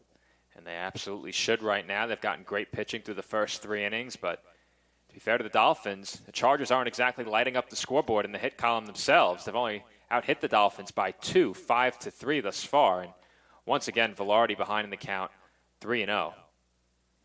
Yeah, Dominican in their 5 wins have only given up 8 runs total in the 5 wins. They've given up 24 runs in their 3 losses, so some lopsided numbers there. And Velarde puts the 3-0 pitch over for a strike and keeps this at bat alive for now.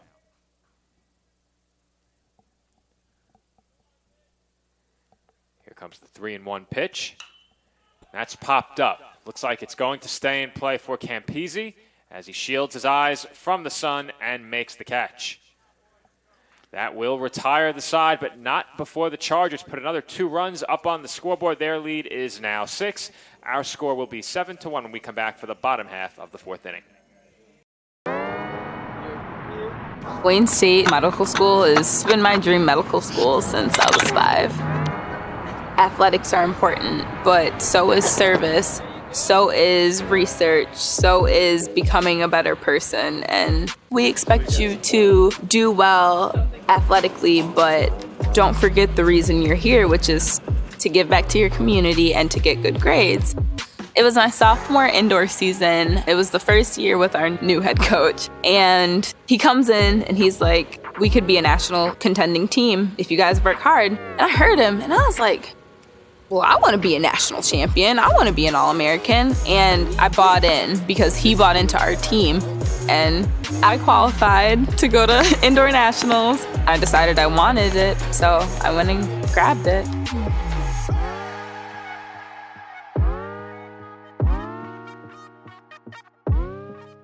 Don't do it to me. And we're back here on CSI Sportsnet. Dolphins trailing the Chargers by a score of 7-1. And for Dominican College, it will be a new pitcher coming into the game as Justin Diaz takes the mound for the Chargers. Yeah, and good numbers for Diaz as well. This is his 3rd appearance. He comes in with a record of 1-0. He's got a 1.08 ERA. Limited duty, 8.1 innings pitched, but he's only given up to 6 hits in the 8 1/3 innings. Only 1 run allowed, 2 walks, 3 strikeouts. Opponents are batting just 200 against him. So one in a long line of pitchers that have gotten off to good starts in 2021. And like we've mentioned with all these CSI hitters, they've not been able to face a pitcher a second time around. He will face Joyce, Ulaj, and Martin here in the bottom half of the 4th. Well, it appears as if we might get a look at 18 different pitchers in this game, which I think will certainly be an all-time high for any game I've covered here on Sportsnet, as Thomas Joyce steps into the left-hand hitter's batter's box to open up the bottom half of the 4th inning. His team trailing by 6 runs. And I thought for a moment that one might have hit Joyce. He's having a word with the umpire, but instead it misses inside for ball 1, and I think Joyce is protesting that the ball hit him. Yeah, it's certainly what he's discussing. We'll see if he is rewarded with the call, as Mike Morrow will have a word with the home plate umpire. And the home plate umpire will have a word with the first base umpire. Yeah, Joyce struck out looking his first time up, but he immediately looked back at the umpire to say, that ball hit me. What gives? And we do have the benefits of replay, but I don't know if we'll be able to see. Well, you and I won't be able to see it without the monitor in front of us. Right. Yeah, 1 knock. Joe gives us 1 knock if the call was the right call, or 2 knocks if it was not the right call. Joe Masha, our engineer, is in another room completely, obviously with COVID restrictions and distancing and all of that. We don't get the benefits of being with our engineer. That actually gives me a great idea, Dave. I brought my phone and my tripod along for the booth camera. We should put that on the engineer. Oh, right, yeah. That's engineer actually, cam. Yeah, that'd be a great addition to the broadcast, as that elicits a laugh from our engineer, Joe, next door, and that one's pulled foul down the first baseline. Count 1 ball and 2 strikes on Joyce, looking to get things started for the Dolphins in their half of the 4th. CSI with a long way to go to get back in this game, but it's still very early, as we can attest to following Monday's slugfest. And they had Joyce play perfectly along the first base line right there, and Quinones makes the play for the first out. Yeah, that was a nice play by Quinones. He had good positioning right from the start. Sometimes it's tricky when you're thinking the ball might hit the bag, but tracked it nicely, took a step in, made the play. Those are routine plays that aren't so routine sometimes. Well, good thing the camera was not on Joe. His replay was not set up in time for him to get a look at that potential hit batter, so he'll take care of that. We'll have to put the camera on him next time, as Shendi Ulaj takes a called strike 1. Ulaj was another strikeout victim in this game. He struck out swinging back in the 2nd inning. That one's pulled foul just outside of third base and into the Dolphins bullpen. Taking a look at that CSI bullpen right now, there is no one throwing. Can't say the same for the Chargers bullpen, as they have 2 throwing over in the right field corner. Yeah, I know I saw Ryan Lano up throwing for the Dolphins at one point. Not sure if he's just already warm or if he was told to just get his glove, sit in the dugout, get ready for the next inning. I'm going to guess already warm, Dave, as it seems like the Dolphins have a plan and are going to stick to it, as that skied out to left center field. Settling underneath it is Chidsey to make the catch for the 2nd out. So that'll bring up Thomas Martin. Martin, one of 3 Dolphin hits today. He has a single, RBI single back in the 2nd inning. Represents the Dolphins' lone run in the game. But every time Martin gets up, because he has been used limitedly so far, there's the more promise of things to come here. Thomas Martin, one of the higher heralded young freshmen on this team, obviously gets to start today. He's got 4 hits now in 10 at-bats for the Dolphins. First pitch he sees misses for ball 1, and the 1-0 is flared into shallow center field. And once again, the ball finds no man's land out here in the expanse that is the outfield at the CSI Baseball Complex, and Martin is on with a soft 2-out single. Yeah, nice easy swing that time for Martin. He's 2 for 2 in the game, continuing to work on the early stages of his collegiate career and gotten off to a good start. And now that brings up another young, promising freshman in Nick Campisi. The strength it takes to hit that ball out into center field that far in on your hands is impressive for Martin, as that ball really ran in on him.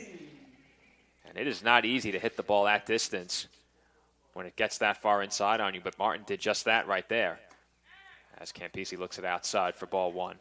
Campisi's first official at-bat resulted in a walk, and he was stranded back in the 2nd inning. 1-0 the count. Martin the runner on first, 2 away in the Dolphins' half of the 4th. And the pitch from Diaz is on the outside corner for a called strike 1. Getting a look down toward that Charger bullpen. Looks like Nicholas Bolanos, one of the 2 pitchers warming. And the second would be John Rodriguez. That one's chopped toward the hole on the left side, backhanded by Colon. His only play is to first, and the throw is in time. What a play by Joshua Colon over at shortstop on the backhand. And that will retire the Dolphins in their half of the 4th. They strand 1. Our score heading into the 5th remains 7-1 in favor of Dominican College. My path to a college degree would have been completely different had I not run Division II cross country for the University of Mount Olive. Having an athletic and academic scholarship was key for my success. Our coaches were really helpful with balancing out my academics and athletics. I decided to attend graduate school because I wanted to become an athletic director. Receiving the postgraduate scholarship through the NCAA provided me with the flexibility to choose the school that I wanted. So now I know that I can accomplish any goal that I set for myself. And we're back here on CSI Sportsnet, and once again we have a pitching change to bring you to open the top half of an inning. This time for the Dolphins, it will be Ryan Leno coming on out of the Dolphins bullpen. Thus far on the season, Leno in one appearance has pitched to a 9 ERA. Across 2 innings, he allowed 3 hits, 2 runs, both of those earned. He also walked a pair, and he will hope to provide the Dolphins some much-needed outs out of the bullpen, as that one nearly sailed away from Sal Trancucci, who's catching him right now during warm-ups. But the Dolphins' bullpen thus far officially has allowed 7 runs, though they've gone with a pitcher-by-committee approach to this point. Yeah, for sure. Leno gets, a good chance here in his call in the 5th inning. And, it's a big moment because the Dolphins obviously are down by 6 runs. But, you want to be able to keep the Chargers here. And you want to be able to come in and out quickly. These last top halves of innings have gone a pretty lengthy way. Even though the Dolphins did not surrender a hit in the last inning, they had the bases loaded a pair of occasions with Velarde. So they'd love to get Ryan Leno in and out here in this inning. He's going to face the 5, 6, and 7 hitters for Dominican, who are collectively 0 for 3 in the game. Well, I mentioned before Sanders taking big cuts in the on-deck circle. He nearly sent one of the donuts on the bat over the backstop just a few moments ago when he was swinging before coming into the box. So yeah, I did. I was wondering where that came from. I saw this red donut kind of come over to the backstop, but that's the answer for it. Sanders is officially 1 for 2. He singled up the middle, stole a base, and ended up coming in to score on a errant throw. And then his last at bat, he flied out to left field. For those who don't know, the donut is placed over the bat as an additional weight for the hitter in the on-deck circle. And I know it could have been very confusing for those not familiar with the terminology. Is they picture a pastry flying up toward the backstop and over. That's why I noticed it, Joe. I thought it was a pastry. I was about to hop right on that. Well, it was a red donut. And strawberry. Yeah, exactly. I was going to say did bear a striking resemblance to a frosted strawberry donut, specifically the ones they sell in 7-Eleven that began all the way back when the Simpsons movie came out. I don't know if you remember those. Only you would know that. Oh, I would know that. I used to be a devoted patron of 7-Eleven. Admittedly, I still am. At least 1 or 2 Slurpees a week, including one yesterday during the softball broadcast on the ECC network. I was actually drinking a Slurpee in the drive-thru line at Wendy's watching CSI softball. So a reminder to tie everything together. ECC network on the go. You can view it on your mobile device as well. And I certainly took full advantage of that yesterday as the count runs to 3-1 on Brian Sanders. You got to stop giving these free commercials out, Joe. 7-Eleven and Slurpees. We got to underwrite this stuff. Yeah. I'm sure we could use the extra revenue as that one misses just off the inside corner for ball 4. And Sanders is on with a leadoff walk. That will bring up Arthur Quinones. Yeah, that's Leno's 3rd walk now in, starting his 3rd inning pitched. And it's been a weakness so far in this game for the Dolphins. They've yielded the 5 hits, yes, but they've now walked, trying to think. Let's see, 1, 2, 3, 4. Yeah, 5 out of the 9 batters in the lineup have had at least 1 walk in the game, and there's a nice, sharply hit ball. And that one is ripped into left field. Taking the turn and heading for third is Sanders. The ball is bobbled. He will be in there safely and will take the turn and come home as the throw over to third base gets away. And Dolphins have just been very sloppy throwing the ball around in this game, affording the Chargers extra bases time and time again. And right there, a run comes home on the errant throw. Advancing behind the scorer, Sanders, is the batter, Quinones. He goes from first to second. Credit him with a single, no RBI, and the Chargers are now up 7, 8-1. Exactly. Single, no RBI for Quinones. And Sanders never hesitated whatsoever. He went from first to third in 1 heartbeat, and then the error on the throw by Mandil gets him home. So for now, the run is unearned, but can certainly turn earned at some point. Either way, Dominican has themselves a 7-run lead. Did not envy the official score on Monday. No. With the earned and unearned run tally. We'll see if this run becomes earned. Certainly a good chance of that happening with nobody out in the inning, as the first pitch to Carmine Giordano misses outside. Make that the second pitch of the at-bat. First did also miss for a ball to run the count to 2-0. Yeah, Giordano officially 0 for 1. He walked and struck out in the game. Here comes the 2-0 and a big swing and a miss there by Giordano. And saw this on Monday and seeing it again today. Hitters not shy about taking the home run cut with a 2-0 count. Certainly don't blame them, especially Giordano with his team leading by 7 right now. That being said, still only 6 base hits in the game for Dominican College as Giordano looks at a called strike 2. Yeah, and I misspoke before. Actually, Dominican, 7 of their 9 batters in the lineup have walked at least once in the game. So that's definitely been an Achilles heel for the Dolphins. Question is, how many have walked twice, and what's the walk tally at this point? If 7 of 9 have drawn at least 1, as the 2-2 pitch misses just high. Yeah, well, there's only been 7 total, but then you mix in the hit by pitch as well, the error on another batter. Yeah, you're right. 7 have drawn walks and the hit batters. That's 8 free passes plus the errors. Right, and then you mix in the hits. There's another 6 of those. It's a lot of base runners. Errors of which there have been 4, and make it 8 walks as Giordano is on. That moves runners to first and second. Yep, and he's the first batter to have been walked twice now in the game. And Bobby Garbuandia now is officially 0 for 0 in the game. He was hit by a pitch, and he walked, and he's also scored twice. Just have to bring attention to it. I hope we're saying Bobby's name correctly because we put a lot of effort into agreeing upon the correct pronunciation without a guide. Yeah, it's like a negotiation system up here in the booth before the game, you know. But I think that one we kind of went through and decided that was going to be it. We usually count to 3 and then pronounce, and we meet somewhere in the middle as that misses inside. That can get very entertaining depending on who's up here in the booth. Right. Especially if you can get 3. Hopefully one day, or maybe hopefully not, because there's not a lot of room in this booth. Maybe next door. Booth. Maybe next door. Yeah, but that's like Monday Night Football stuff, you know, 3 people on the call. I think we did that for softball a couple times. I actually like it, you know, the perspective. Oh, I do is too. great. Yeah. I do too. I still maintain to this day that the most entertaining broadcast we've ever had, for me anyway, was at Cabrini. Myself, you, and Mike Babusky. Oh, right. Yeah, that was a great one.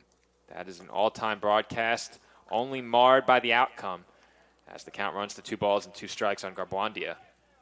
Yeah, and it was hairy getting there. I remember that was a big snowstorm, and we went in my car thinking that we were going to get a light sprinkle of a flurry, and we ended up getting like 7 inches of snow and power lines down, and it was a nasty, nasty day. Joe and I drove back that night. Fortunately, the roads were mostly clear by then. The snowfall had stopped, but it was still a bit of a depressing drive home as we were getting ready to book a hotel for day 2. I was ready to call a second game, while also serving as the cameraman. I believe I only forgot to move the camera one time, so it went pretty well considering.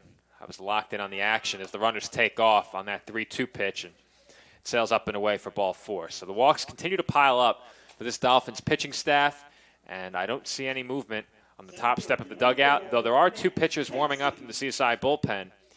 Looks like Leno will stay in the game. Yeah, you know, Leno's a young pitcher, another freshman on this staff, and you want to be able to, you know, get him to work through these type of issues. But at the same time, it's really frustrating when you look down at your scorecard, and I know Mike Morrow is the same way as head coach, and see so many walks here through the 5th inning, so many free bases being offered, and that's tough. Max Chidsey is the batter.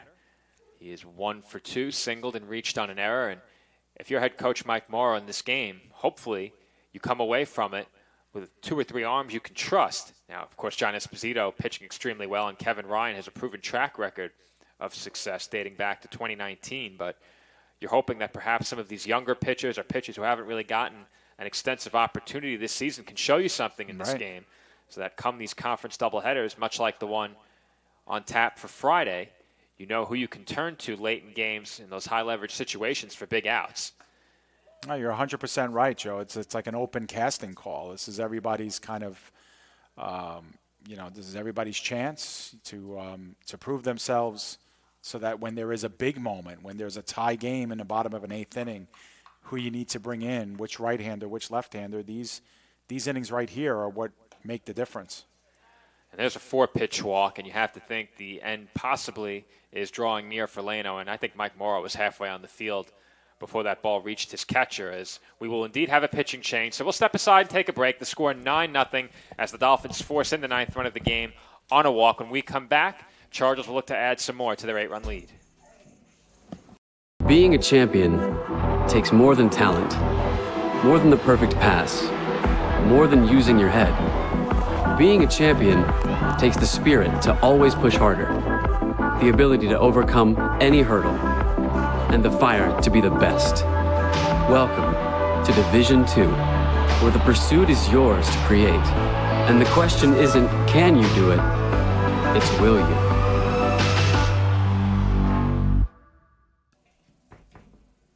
And we are back from the College of Staten Island. Pitching change for the Dolphins as we try and get a number on the new arm out there on the mound for CSI. It looks like number 20, Michael DeForte, coming on to pitch for the College of Staten Island. The numbers on DeForte this season, across 2 appearances, he's pitched to no record, an ERA of 12.6 across 5 innings. He's allowed 5 base hits, 8 runs, 7 of those earned. He's also walked 7 and struck out 3. So it appears, based on the numbers anyway, that the Dolphins could very well have some command issues to navigate with DeForte on the mound, as well as really for CSI this season. Not many pitchers have had good command of the strike zone.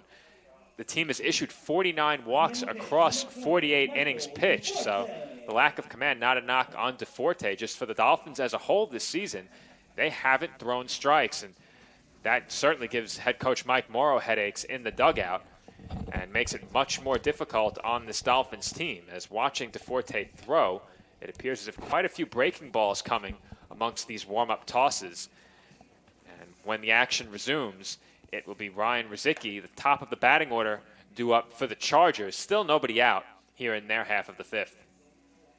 Have you mentioned DeForte's line, Joe? I have, and I did take a look at the walk numbers for the Dolphins as a whole this season. DeForte also struggles with the base on balls, and that prompted me to look down the stat sheet. 49 walks for the Dolphins in 48 innings. I don't want to calculate where we're at right now, but that number has not improved today. And no. Whenever your walk total is more than half of your innings pitched, it is a cause for concern. And I think the Dolphins situation right now with the walks per innings pitched, a cause for extreme concern if you're head coach Mike Morrow. Well, Dolphins with 10 walks right now through the first 5 innings or so. Well, actually, what inning are we in? Yeah, easy to forget, but we are in My the top of the 5th. My scorecard is just decimated right now. That's the one good thing about the digital scorecard.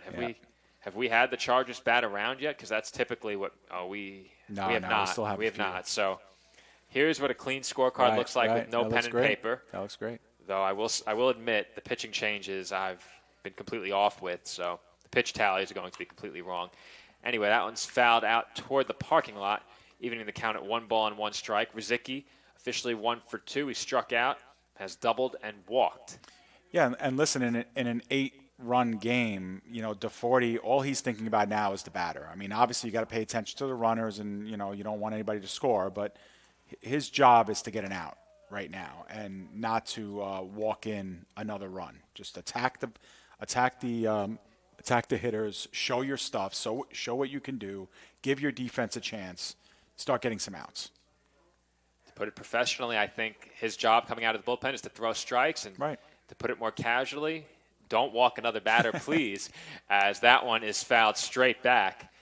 Well, the other part is, look, I mean, the Dolphins have committed 4 errors in this game, and granted that is 4 more than that they want in a game, but you got to let your defense play. You got to let your defense make plays in the field. You got to let, them take over, and, right now that just hasn't happened. The last couple of innings, Dolphins haven't had to make any plays. And that breaking ball is swung on and missed by Rizicki, and there's a good pitch from DeForte to pick up the strikeout.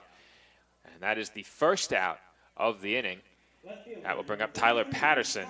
Yeah, and only Leno was the only pitcher to not strike out a batter in this game. Every CSI pitcher has had at least one. I think the same goes for walks, too, with the exception of John Esposito, if I'm Right. not mistaken. Yeah, the 1-2-3 first. That seems like ages ago right now if you're a Dolphins fan. And if you're a Chargers fan, you have to be loving it. Your team leading by 8 runs. And as I mentioned several times already, this is the return to action for Dominican College after quite the long layoff full of postponements. And I'm not sure they have another game that they're going to get in for a few days either. I'll have to take a look at their schedule. It's the weekend, Joe, that they have two. I think they play Jefferson on Sunday, Goldie Beacom on Saturday. And those are all conference games for them. As that one skied foul. They have Thomas Jefferson University on Saturday for a doubleheader. And then on Monday, they're at home against Caldwell University. The Goldie Beacom doubleheader for Friday has been postponed. Oh, that's odd. Maybe Goldie Beacom's on COVID pause or something. There seem to be a lot of teams on COVID pause that they've been scheduled to play, at the very least. As the 1-1 pitch is hit out toward left field, giving chase Mandiel, and he makes the catch. A run will come home, so credit Patterson with a sacrifice fly. Carmine Giordano comes in to score the 10th run of the game for Dominican College, and they now lead by 9, 10-1. Yeah, Mandiel does the right thing by hitting the cutoff there in that situation, keeps Garbrandia at second, Chidsey at first. But that's exactly what you want from DeForti. Let your fielders field the ball, and obviously picking up that strikeout against Ruzicki. And now he faced Joshua Colon, who is officially 0 for 1 with a flyout. He walked, and he had a sac fly back in the last inning. And that one's hit well out to right field. Joyce giving it a look. Castiglione chasing it, and that one hops the wall. Castiglione scoops it up. 2 runs have come in to score. Play at third, and the runner is, I believe, safe over at third, as I'm not sure a tag was ever applied. I was trying to keep my eye on the runner coming home as well to see if that run would count with an out call at third, but that point is moot as 2 more runs come in to score. Chargers lead 12-1. It's a 2 RBI triple for Joshua Colon.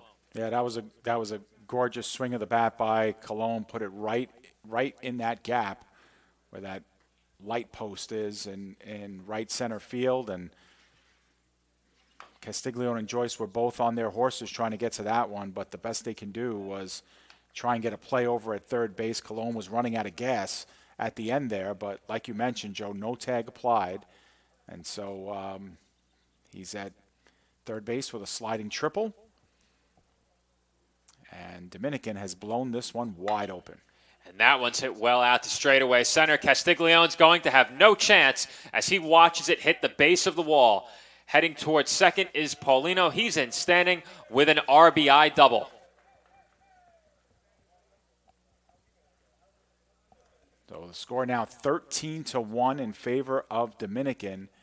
5 runs in the second, 2 in the fourth. Right fielder, number 50. Actually, am I reading that right, Joe? None in the first, 5 in the second, none in the third, 2 in the fourth, now 6th in the fifth. Got it. And Brian Sanders is the batter. And, you know, something I've noticed, Dave, with DeForte out there on the mound, I think the batters in the on-deck circle and in the hole have gotten a good look at that off-speed pitch that he's been throwing. And once they got a look at that pitch from the on-deck circle, knowing to expect it, they've been waiting on it. They've driven that ball to the outfield. Yeah, and Sanders, who's got exceptional speed, he's 1 for 2 on the day. He fouls that one off. But Sanders, base hit up the middle, stolen base, and ended up scoring. Fly ball to left field, and then he walked and then advanced on a error and scored a run. Based on his swings in the on-deck circle, I don't think Sanders is going to get cheated up there with his team ahead by 12, 2 away in the inning. Runner in scoring position. Chargers lead is 13-1. And the 1-1 pitch misses down and away for ball 2. Action in the Dolphins bullpen once again as Alexis Santos is throwing.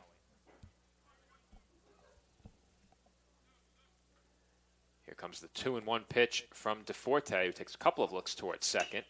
And that one's chopped on the infield. Ulaj waiting for it, has time, And the throw to first will retire Sanders for the final out of the inning, but not before the most prolific inning at the plate of this game for the Chargers. They put 6 up on the scoreboard, and they lead 13-1 heading into the bottom half of the 5th. Yikes. Hobra, a taco joint, Staten Island, where we're proud to have shared our family-first spirit with people from throughout New York City and the world. With indoor dining available both at the bar and on the floor. Or step outside for additional seating and an outdoor bar. Serving beer that's crisp, ice cold, and worthy of a day at the beach. Cocktails that explode with flavor. And great food made with the freshest and healthiest ingredients available. Events feature food and drink specials, live music, and the best of Staten Island nightlife. Your CSI Student ID saves you 10% on your dine-in order at Hobra. Visit us at 412 Forest Avenue, Staten Island. And we are back here from the CSI Baseball Complex. Dolphins trailing 13-1, just hoping to put some runs up on the scoreboard for the rest of this game as they face a 12-run deficit. And their bullpen has really struggled to find the strike zone, Dave. Only 8 hits allowed in the game, though some of the loudest base hits of this game thus far came in the previous half inning. Yeah, well, listen, and when you mix in the the walks, the hit by pitch, the errors that the Dolphins, and it's been the perfect storm of of a deficit here, 13-1. That scoreboard in every way reflects some of the shortcomings that the Dolphins have had in this game. But you know what? On the other side of this, Joe, it's a non-conference game. You're using it to get more experience for your team. You're also using it to build against a quality team as well at the plate. So the Dolphins still have their 5th, 6th, 7th, 8th, and 9th to try and make some noise, and they'll face a new pitcher for Dominican. It is John Rodriguez, who comes in for his 5th appearance here in Dominican's 9th game of the season. He's only pitched 7 innings so far. He's got a 1-0 record with a 3.86 ERA. He's given up 5 hits in 7 innings, 4 runs, 3 earned, 3 bases on balls, 9 strikeouts. Opponents are batting just 200 against him. And low batting averages, again, something very common amongst the Chargers pitchers. Their numbers as a staff are tremendous. We were talking about it during the break, and I touched on it during an abbreviated pregame as well. And right after we got underway, and the Dolphins certainly have a tall task ahead of them if they're even dreaming of a comeback in this game. But should the Dolphins start to put some runs up on the scoreboard and make some noise in this one, the Chargers have many arms they can turn to in that bullpen to try and slow things down. And if there's anything we learned on Monday, it's never count any team out, whether it's the Dolphins as the home team or the visitor. We know to never count CSI out, but I don't think I've seen a deficit this great since probably early 2019. I remember a game against Mount St. Vincent that the Dolphins lost by a double-digit margin, and then after that I wasn't on many more broadcasts for the rest of that season. Yeah, we had to pull you for trashing the Dolphins. Not just joking, John. I think they pulled me to supervise, as that was during that transitional period after Tom had left. Yep. But I'm certainly an advocate of this team. No, definitely. Most of the time. Definitely. Most of the time. Well, listen, they frustrate us as much as any of our favorite teams will frustrate us, and sometimes the opponent does as well. But this has been a good, clean game here from the opponents in Dominican. They've pitched well, too. And John Rodriguez looking to extend that. And should mention, too, that Frank Golko is up in the Dolphins bullpen as well, along with Alexis Santos. 41 and 42 in the Dolphins bullpen. Santos wears 41 and Golko 42. Yeah, it looks like maybe Cruz is up in the bullpen for Dominican. Not sure. That's a little further out. 2 balls and 2 strikes to count on Nick Cipoletti, who hits the ball well. A line drive into straightaway center field. So Cipoletti, who swung the bat well on Monday, picks up his first hit of this game, and it's back to the top of the order with Louis Mandil. Yeah, he just looks a lot more confident at the plate than he did his first couple of games, and he's got wheels, Joe. He's got CSI's only stolen base of the season. Dolphins are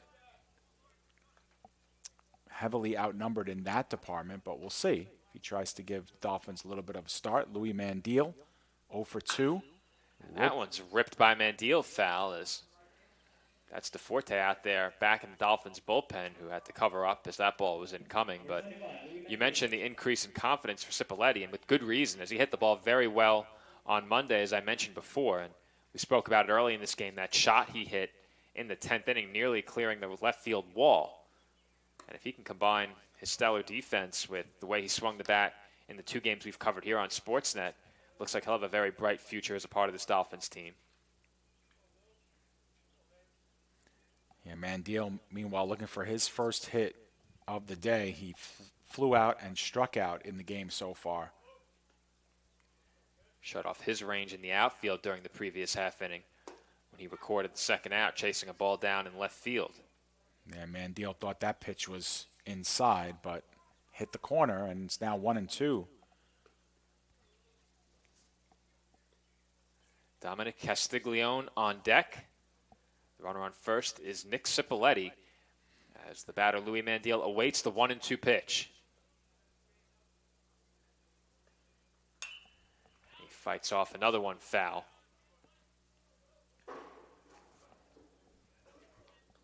Kevin Ryan will give chase as it rolls down the bleachers, the unoccupied bleachers.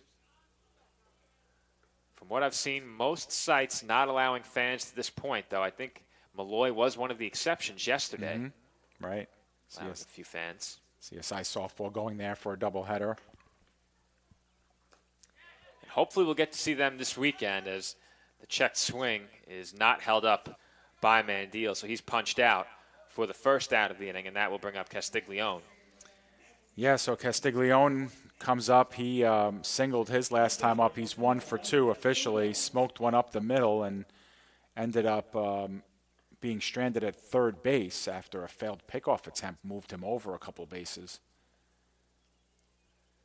Rain in the forecast for this weekend. Forecast most daunting on Sunday right now, but any threat of rain would prevent us from broadcasting outdoors as we continue to hope our prayers for a press box will one day be answered over at softball. Yeah, that's the only tough thing about, our softball complex is that we have the turf, and sometimes with light showers or sprinkles we can continue to play. Unfortunately, though, being exposed and out in the elements, all of our equipment and all of our personnel, even the threat of a passing shower as Cipolleti takes second base with his second stolen base of the season, any threat of a passing shower, any rain in the forecast whatsoever would prevent us from going on the air on Saturday, Sunday. So make sure you keep it to csidolphins.com for the latest on our situation with regards to coverage of those games this weekend. 1 ball and 1 strike the count on Dominic Castiglione. The runner on second is Nick Cipolleti. And I should mention that is the second Dolphin stolen base of the season, as they haven't run much. That one skied out to right field. Cipolleti is tagging just to draw a throw. And I think the Dolphins would be wise not to challenge the arm of Sanders as he hits the cutoff man with some ferocity, and there are 2 away. Yeah, so that'll leave it up to Peter Lombardo. Lombardo has grounded out and struck out. Part of 5 strikeouts on the day for Dominican pitching.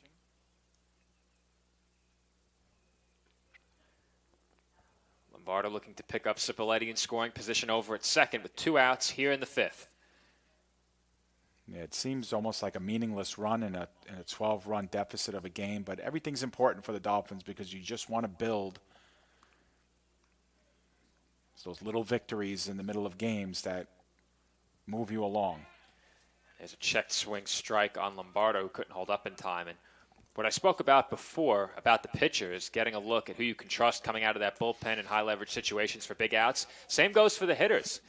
I'm sure we'll see the bench empty perhaps a bit later in this game, as it's still a very young season. You want to get your primary starters as many at-bats as you can, but if this game remains out of hand into the late innings, you'll probably see some substitutions, the final turn through the batting order.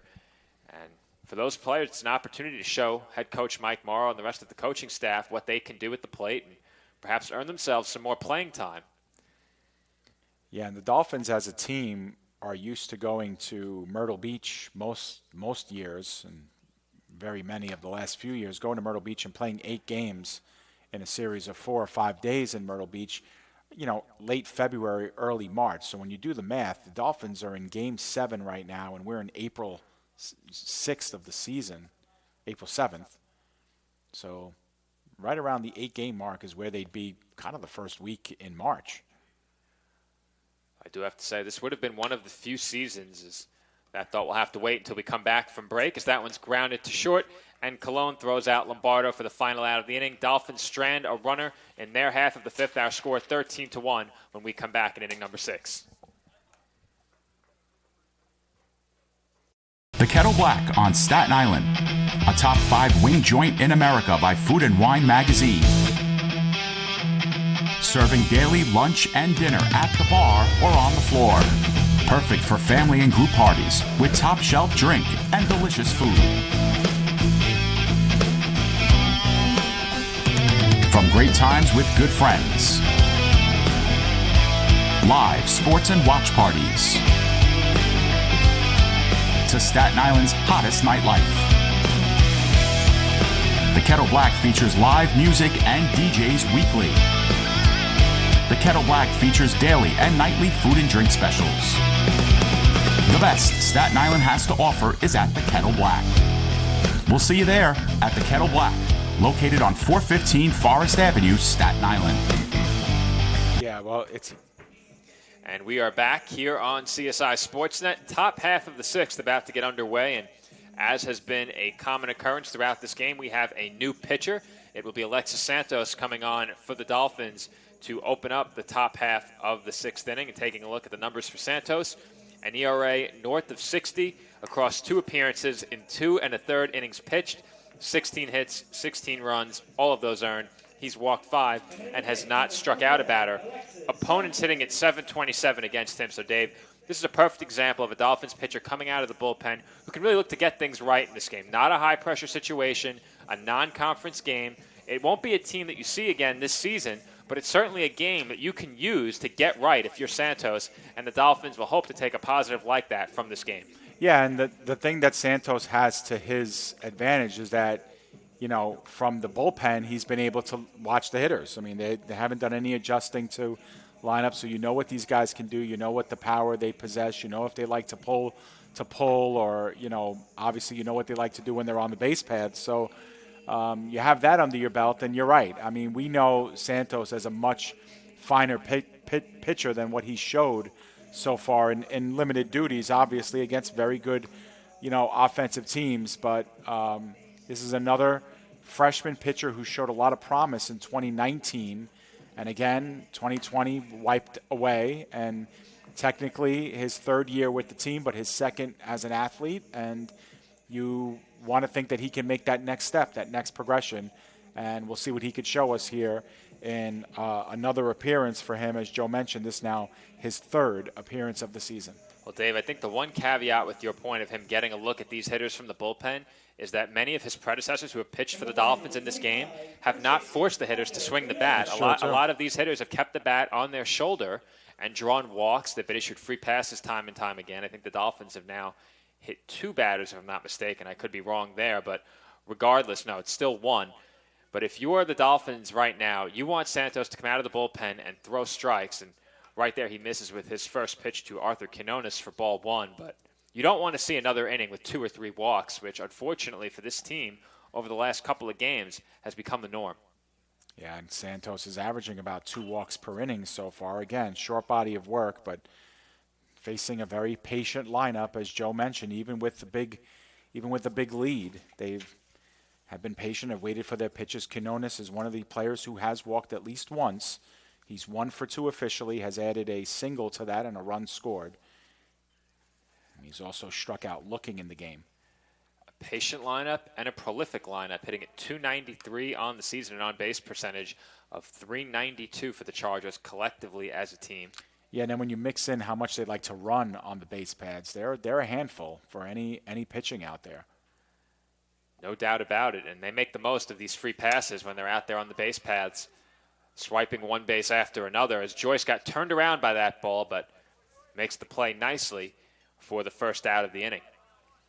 So that's a confidence booster. I think the first time since the second inning that the Dolphins have retired a leadoff batter. And that'll bring up Carmine Giordano. Giordano officially 0 for 1 on the day, but he has walked and scored twice. He also has a stolen base in the game. I don't want to make the point when there are 2 outs, so I'll bring it up now, and I'm already too late. As I was going to say, the Dolphins haven't had a 1-2-3 inning since the first. They did face the minimum in the third, and could still theoretically face the minimum here, but it will not be a 1-2-3 inning as Giordano is plunked by the first pitch from Santos. Yeah, so Giordano now has been on base 3 times in the game. One official at-bat was his strikeout looking, but otherwise a walk, stolen base and run scored, walk and run scored, and now a hit by pitch. And Garbuandia gets an – oh, no, this is a pinch hitter, Joe, if I'm not mistaken. Yes, it is. We also have defensive substitutions that were passed along next door, so I'll bring those to you in just a moment. As sure, we needed engineer cam. We could have had Joe on camera giving us the substitutions, which would have been a nice touch. But the count 1-0 on the pinch hitter. Benjamin Meza will be the batter for Dominican. Meza this season batting .375 in limited at-bats. He's 3 for 8. He's got 2 runs scored. 2 of his 3 hits have been doubles. He's also walked twice. I think the big question for me now, Dave, is do I want to keep up this digital scorecard while the mass substitutions come on? As that one's hit sharply through the middle for a base hit. Moving up to second is Giordano, and on at first with a pinch hit single is Benjamin Meza. And that'll bring up the center fielder, Max Chidsey, who does remain in the lineup. He is officially 1 for 2, but he's been on base all 3 times he's been up. He's singled an RBI, he scored a run, got on via an E1 and scored, and then walked and scored. That walk that came in the last inning was an RBI walk as the bases were loaded when it happened. 6-run 5th inning for Dominican. Perhaps threatening for more here as the first pitch misses to Chidsey for ball 1. 9 hits in the game for Dominican to this point. 13 runs as the Dolphins continue to hand out the free passes out on the mound. And I think that's the number one issue they need to look to correct in this game as Santos hits another batter, his second hit batsman of the inning. And that will load the bases as Chidsey halfway down the line decided he was going to sprint to first base. Shades of Brandon Nimmo of the New York Mets right there, as that elicited a cheer from the Dominican dugout. And they've had many reasons to cheer today, as it looks like we might have a pinch runner, and we will over at first base. All right, and don't have a number for him. 16 maybe? Tough to tell from here. Small numbers on the front of the uniforms for Dominican. It's so like 27 maybe. Yeah, that's going to have to wait for not. me. It looks like a 2, maybe an 8 or a 9. As that one's on the outside corner to Ryan Rizicki for a called strike 1. It's 29. I think it's 29. Kareem Holloway. So Kareem Holloway, number 29, comes into pinch run at first base. Bases loaded with 1 out. Now it's time for me to figure out how to put in a pinch runner.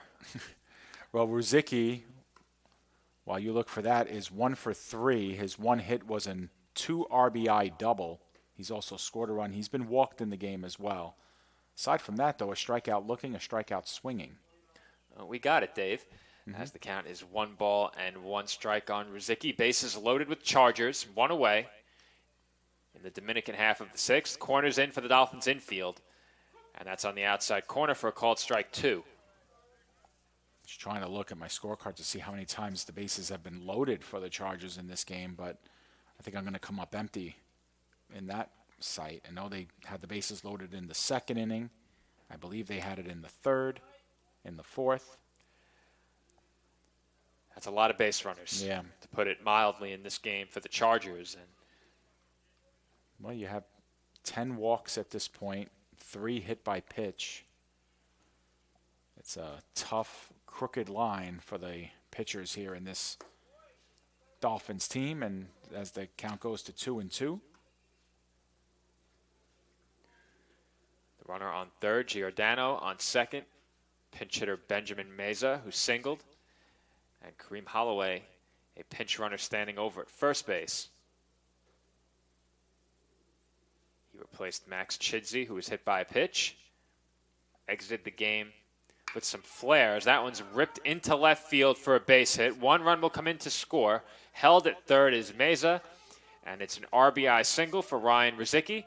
That extends the Chargers' lead to 13. Our score is 14-1. And Giordano scoring for the 3rd time in the ball game as well. So 14-1 is now our score, as we're going to have another.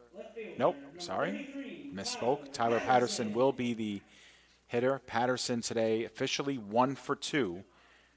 Base hit, 2 RBI. He has been walked in the game, and he did have a sacrifice fly, as we may have another pinch runner.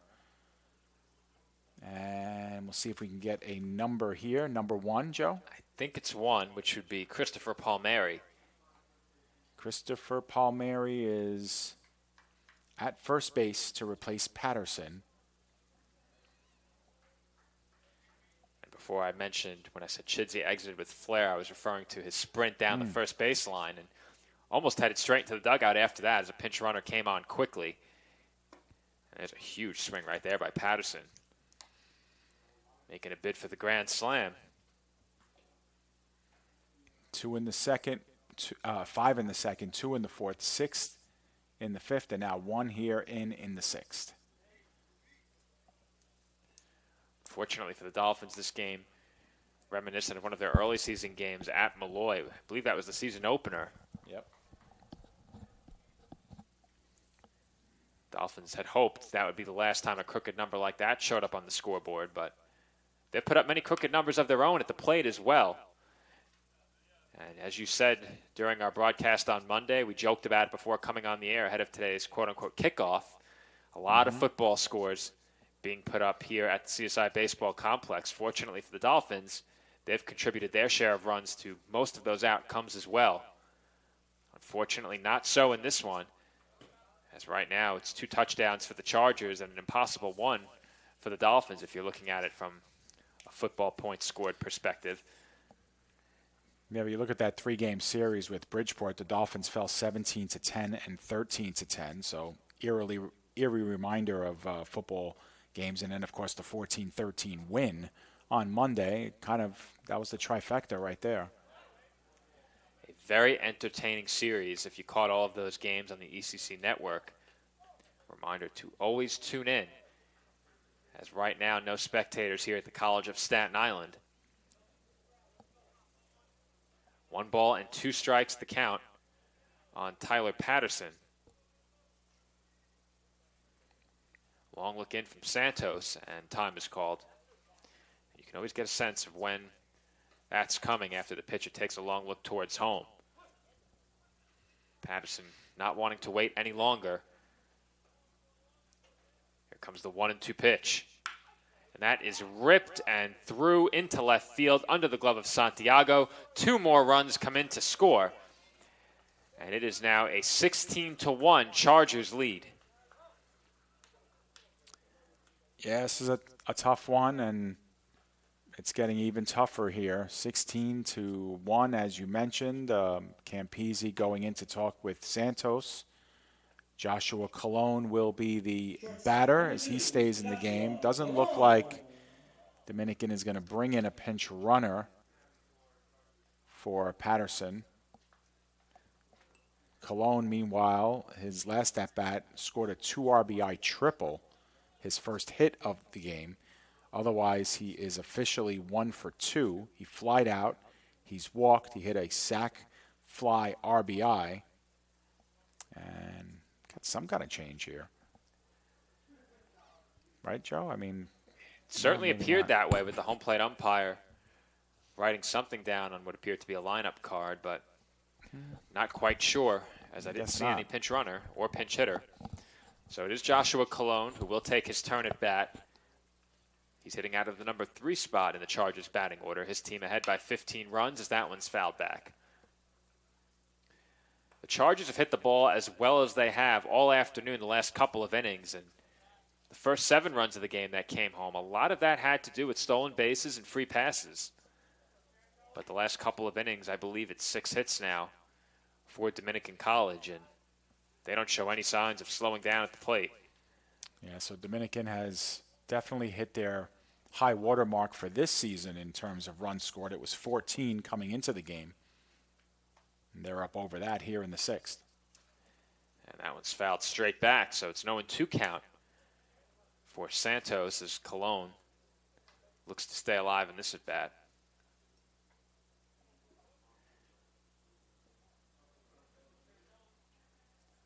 Still 2 runners on for the Chargers as the bullpen catcher caught my eye in right field. And that ball is lined through the hole on the right side and into right field for a base hit. Another run comes in to score.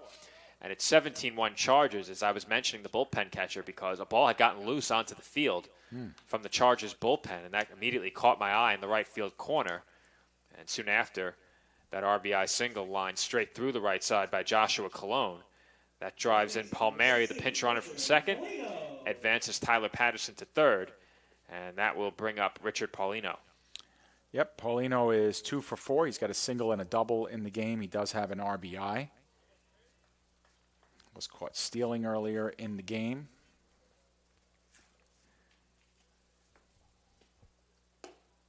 No relief coming for Santos yet as he misses with that first pitch of the at-bat for ball 1.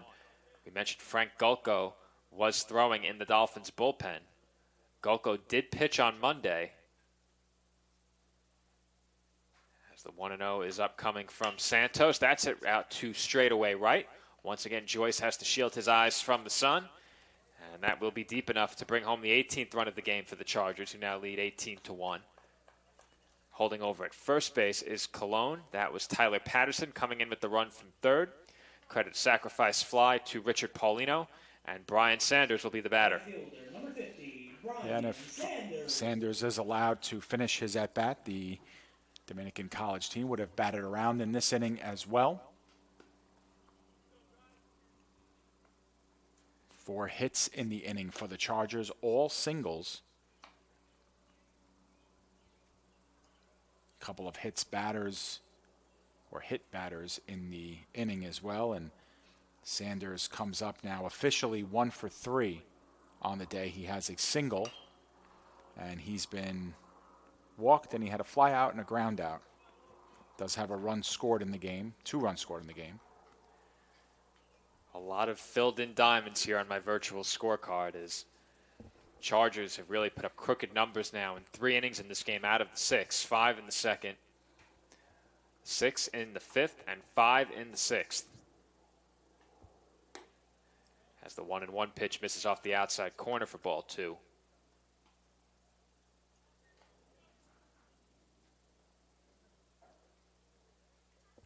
There is still action in the Chargers bullpen, so we could very well see another new pitcher coming on for Dominican College in their half of inning number 6. And that one is lined right towards that pitcher warming up in the Dominican bullpen and just foul as that ball finds its way into the right field corner, retrieved by Joyce. And it will end up back with the pitcher Santos. I forgot to mention the substitutions for the Dolphins at the top of this inning. Seems like ages ago, but it's Michael Crocco in at second for the Dolphins. And out in left field is Brian Burkhead. So a couple of Dolphin substitutions I forgot to mention when the inning started. 2 balls, 2 strikes, and 2 outs. Alexis Santos looking to put this top half of the 6th inning to bed. And that won't do it as it gets under Martin at first and into right field. Sanders thinking about second, but Joyce was having none of that. And Brian Sanders is on with a single. Moving over to third is Joshua Colon. Runners will be on the corners now for Arthur Quinones. It's the 5th single of the inning for Dominican. That will not be Quinones. It'll be a pinch hitter coming in. Okay, so you want to take a shot at, Dave? 38. Pavlos Papasakis, freshman infielder. Papasakis. Very good. I don't think that's who was announced into the game, though. Wow. Either that or it was a world-class butchering. Not sure which one it was. Pavlos Papasakis. We should have tried to do it at the same time like we spoke about before. We could have done it live over the mic. Right. 1, 2, 3, go. Yep. See if we can get some numbers for Papasakis. He's batting 125 this season, a short body of work, only 1 for 8. He has walked 3 times.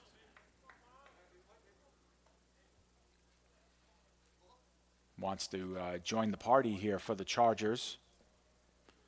You know, the Chargers, we should mention, come in with a pretty robust roster, Joe, and a lot of first-year players on the roster, too. So even in a game like this, I mean, we're so slanted and focused, obviously, on the College of Staten Island and their youth, but this is also a golden opportunity for the Chargers and head coach Rick Gianetti in his 32nd season to find out what some of his youth have in his arsenal as well. Dominican comes into this the 7th-ranked team in the region, even with their short body of work and them being idle at 5-3 for a while. They're going to improve most likely to 6-3 after today, and obviously want to find out a lot more about their youth in a game like this. Certainly the game to do just that for both teams, as this one's gotten out of hand for the Dolphins. And count runs to 2 balls and 2 strikes with that pitch missing. Santos still in search of the 3rd out in the top half of the 6th. We spoke about it earlier. Dolphins appear to be looking to get 1 inning out of several pitchers in this game. Not sure how long they plan on keeping that going, but thus far in this game, it's been a new pitcher each inning, and that one's pulled foul. And Colon better watch out over there. If he stands in fair territory and that ball hits him, the inning is over. That's probably the one way we haven't seen an out recorded in this game. A lot of outs occurring on the base paths thus far, but none of the hit by baseball variety. 2 balls, 2 strikes, and 2 outs. Another 2-2 pitch from Santos. It's softly on the ground. A swinging bunt. Santos with a soft toss to first. And if that play was remotely close, I think we were going to get that call going in the Dolphins' favor, as that is the 3rd out of the inning. When we come back in the bottom half of the 6th, Dolphins trail 18-1. Champions know how to seize opportunities.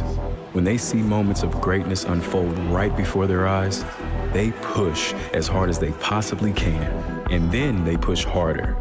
Because the heart of a champion never settles, never quits, and never stops giving its all. We are champions. We are Division II. We go big, we give it everything we've got, and we win. On the field, on our campuses, in our communities, for our causes, in our careers. We rise to become champions in everything we do. We are Division II, and there are no limits here. We make our time count. We set our own path. We become champions on our terms. It's time to up your game, because we're here to play and learn. But most importantly, we're here to discover ourselves, our vision, our heart, our drive, to achieve every goal we aim for, because we want to be champions at the highest level, life. At Division II, the opportunities are here. Are you ready?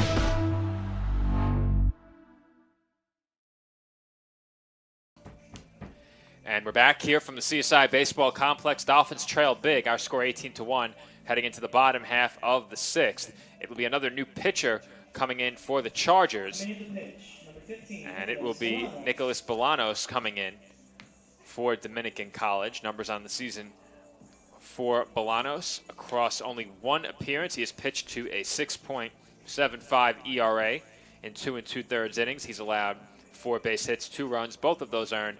He has struck out 3 opposing hitters, hitting at .333 against him. Bolanos will face the middle of the Dolphins' batting order, 4, 5, and 6. Santiago, Joyce, and Ulaj due up for the College of Staten Island. And right now it appears as if all 3 of those men will get their turn at bat. Joyce does stand on deck, trying to take a look toward the Dolphins dugout. Actually, I forgot to make the substitution on my score sheet in the previous half inning. So Michael Crocco due up third in the inning as Santiago beats out an infield single, and the Chargers took their time with that one.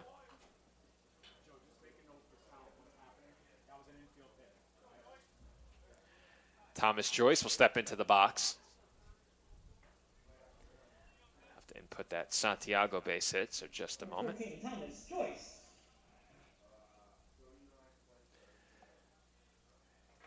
Joyce officially 0 for 2. He is struck out and grounded out, as it looks like we might have a monitor feed incoming to the booth as Joyce takes ball 1. And I think it might be time to debut our in-booth camera during the last 3 innings. We'll see, as that one just misses inside. Count 2-0 on Joyce. I'll check.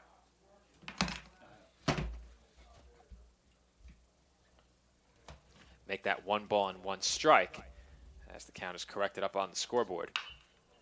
That's it over to short and bobbled by Colon. He does have a play at first and the throw just in time to get Joyce. In all likelihood, that would have been a double play had it not been bobbled, but we can't assume that. It is a fielder's choice for the first out in the bottom half of the 6th, and getting his first plate appearance of the day is Michael Crocco.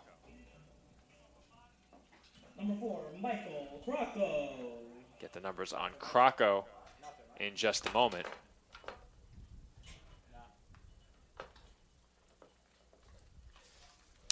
Crocco on the season hitting at .091. 1 hit across 11 plate appearances. He's appeared in 5 games. This would make 6. I don't believe he got in the game on Monday. He's ahead in the count 1-0, and that sails up and away for ball 2.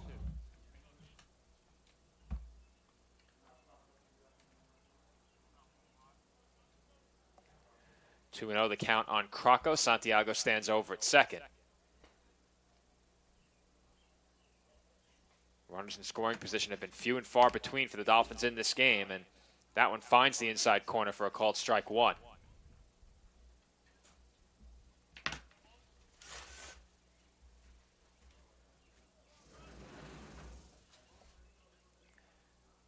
Two and 1 pitch upcoming from Nicholas Bolanos. Not a very quick worker out on the mound as he misses up and away for ball 3.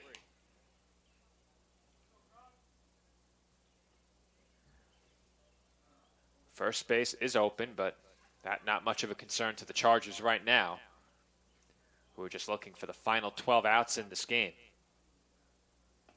Here comes the 3-1 pitch, and that's it softly on the infield once again. Bolanos scoops it up. His throw is high, and coming down on the first base bag just in time is the new first baseman, Pablo Papoussakis. And Pablos came on as a pinch hitter in the previous half inning, and I think I'm going to abandon my scorecard at this point as the substitutions came in about midway through the last half inning, and at that point I simply lost all control over my digital stat keeping. So we'll follow the live stats moving forward and refer to Dave's scorecard if we need any information, as that one is ripped down the left field line for an extra base hit. Martin takes the turnaround first. He will be into second base standing as Angel Santiago comes in to score for the second time today. It's an RBI double for Thomas Martin, and the Dolphins have their second run of the game.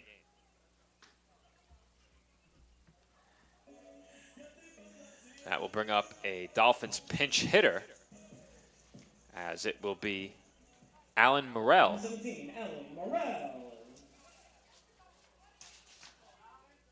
We did not see Morrell on Monday,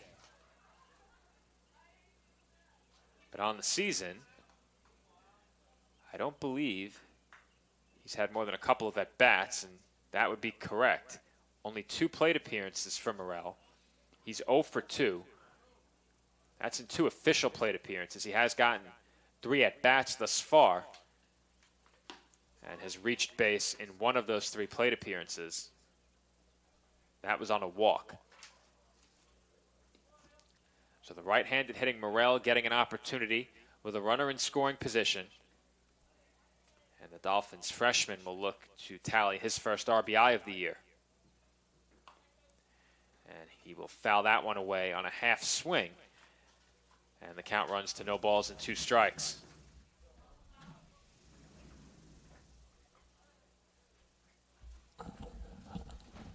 Oh, and 2 the count on Morel as the Dolphins look to potentially tack on one more here in their half of the 6th. Nick Cipoletti in the on-deck circle. So the Dolphins not making a change there. As I mentioned before, we do expect to see some late-game substitutions, and now as we enter, or come very close to entering the final third, we should see some more of those substitutions trickling out of the Dolphins' dugout. Comes the 1-2 pitch from Bolanos, and that misses down in the dirt for ball 2. I don't know if you mentioned it, Joe, but Alan Morel, this is only his 3rd at-bat of the season. He's 0 for 2, his 3rd appearance of the year, so has been used sparsely so far and gaining some experience here. I should mention, Dave, I've abandoned the scorecard and will now be leaning heavily on your stat printout, so paper returning to my spot. Well, I'm disappointed to hear that because I wasn't keeping score for the last half inning as I was troubleshooting some stuff, but we'll get it up to speed. We can figure it out in between innings, and that may be right now as that one is fielded over at 3rd, and throw on to 1st is in time. And that's the biggest disadvantage of no digital stats is I don't know who's in the field. As that will retire the side. Dolphins strand a runner in scoring position. They do add one. David Pizzuto with the call the rest of the way when we come back here on CSI Sportsnet. All right. Hobra, a taco joint, Staten Island, where we're proud to have shared our family-first spirit with people from throughout New York City and the world. With indoor dining available both at the bar and on the floor. Or step outside for additional seating and an outdoor bar. Serving beer that's crisp, ice cold, and worthy of a day at the beach. Cocktails that explode with flavor. And great food made with the freshest and healthiest ingredients available. Events feature food and drink specials. Live music. And the best of Staten Island nightlife. Your CSI Student ID saves you 10% on your dine-in order at Hobra. Visit us at 412 Forest Avenue, Staten Island.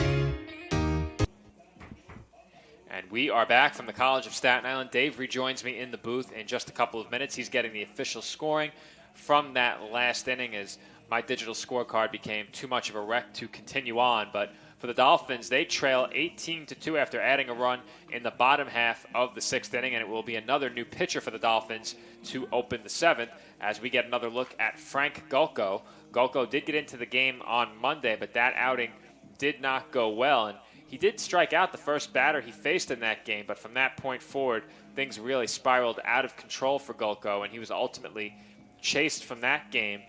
After an inning and a third, he allowed 6 runs, all of those earned on 1 base hit.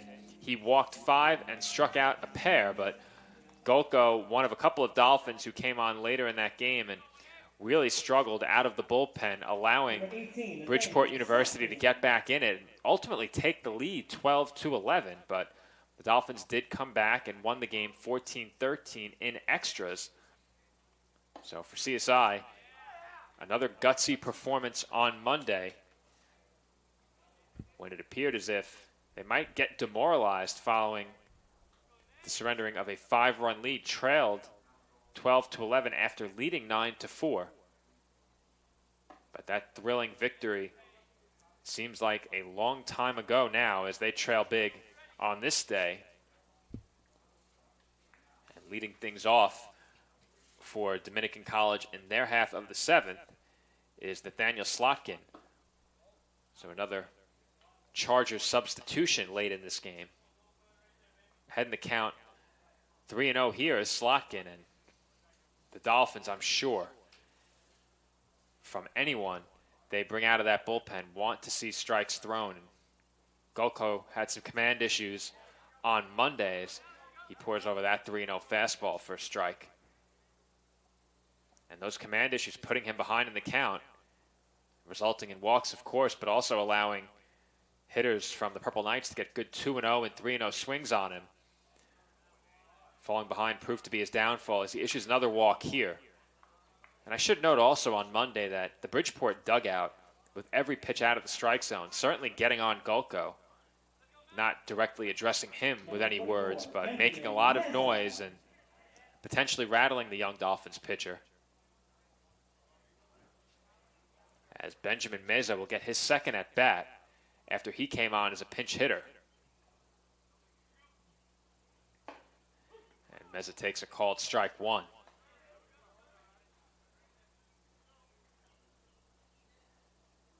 Meza did pick up a hit in his first plate appearance off the bench, ultimately came around to score. He's behind in the count 0-1 here. And that's hit well out to left field, but well foul. And over the Dolphins bullpen, out of the CSI baseball complex. As taking a look toward that Dolphins bullpen, it's Stephen Kalika throwing out there for the College of Staten Island.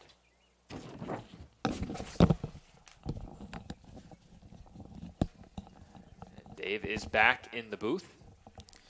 Yes, sir. Welcome back. Thank you.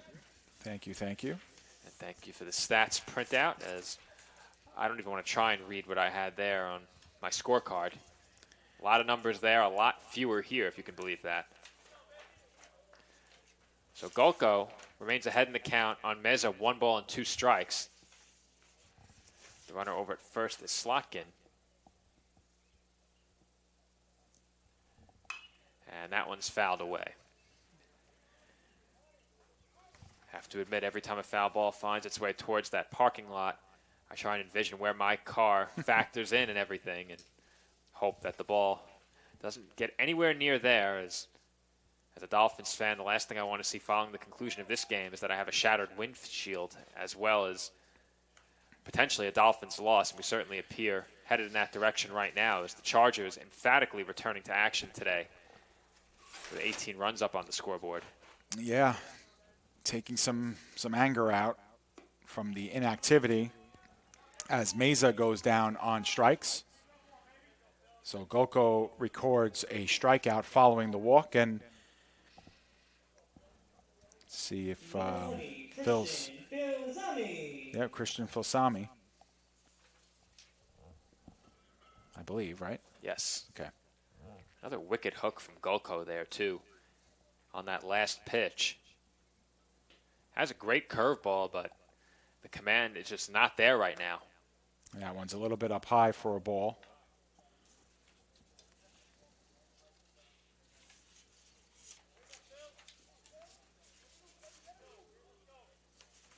Just trying to get all my stuff in order.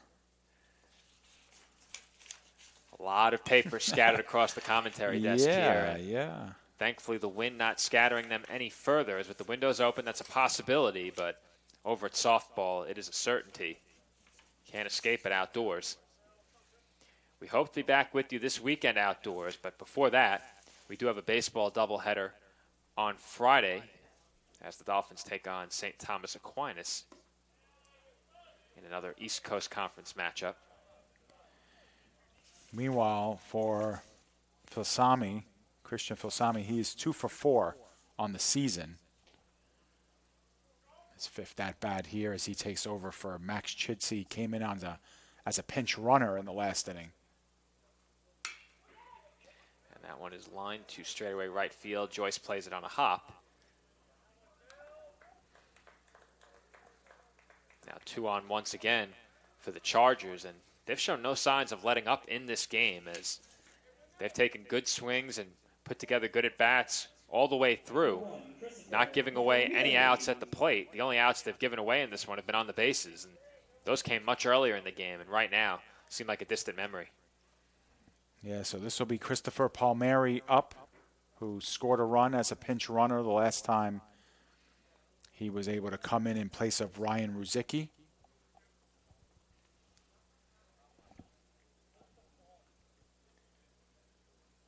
First and second with one out here. Golko in there for a call strike. Just taking a look at the numbers for the Dolphins pitching staff in this game. No Dolphins pitcher has put up a 0 since John Esposito in the first. Yeah. And Golko hoping to be the first since Esposito to accomplish that. It was a dominant first inning for Esposito, and you have to like what you saw from him ahead of what I would presume should be a start in one of the 2 games on Friday, if I'm not mistaken. You know, of course, we don't know that ahead of time, but Esposito, certainly someone Mike Morrow relies upon to pitch in those big conference games, and you have to think he'll get one of the 3 games, I should say. It's a 3-game weekend set against the Spartans. Yeah, I would bet on that. And the Dolphins did have a scoreless third, or they did hold Dominican to a scoreless third, but remember that was Gonzalez who had come in relief in the second, gave up a couple of runs of his own before settling and getting out of a jam in the third.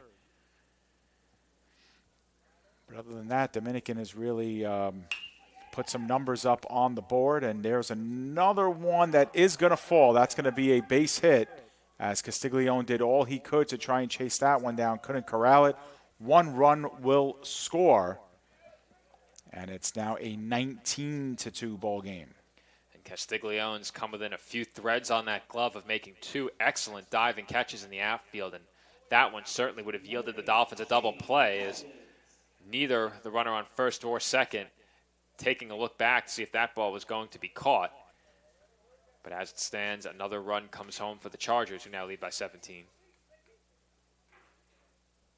Yeah, so that will bring up now Shane Hewlett, who also came in as a left fielder last inning.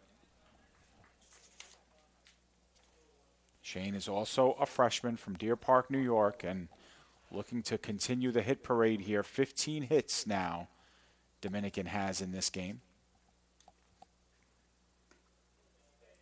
It's not often you see a run total eclipsed by the hits total, but that's the case right now, and that tells part of the story. If you're the Dolphins, just too many free passes, and it's something that's easily correctable, which is the positive. Right. Well, you find a few who come out and throw strikes, and those are the guys who get the opportunities. Well, I mean, you just look at both areas of the score sheet. You know, the Dolphins have walked 11 Dominican batters, and Dominican has not walked a single CSI batter all game long. And, you know, when you have numbers like that are so warped in one direction, it's, you know, sometimes that the score that you see on your screen kind of makes sense.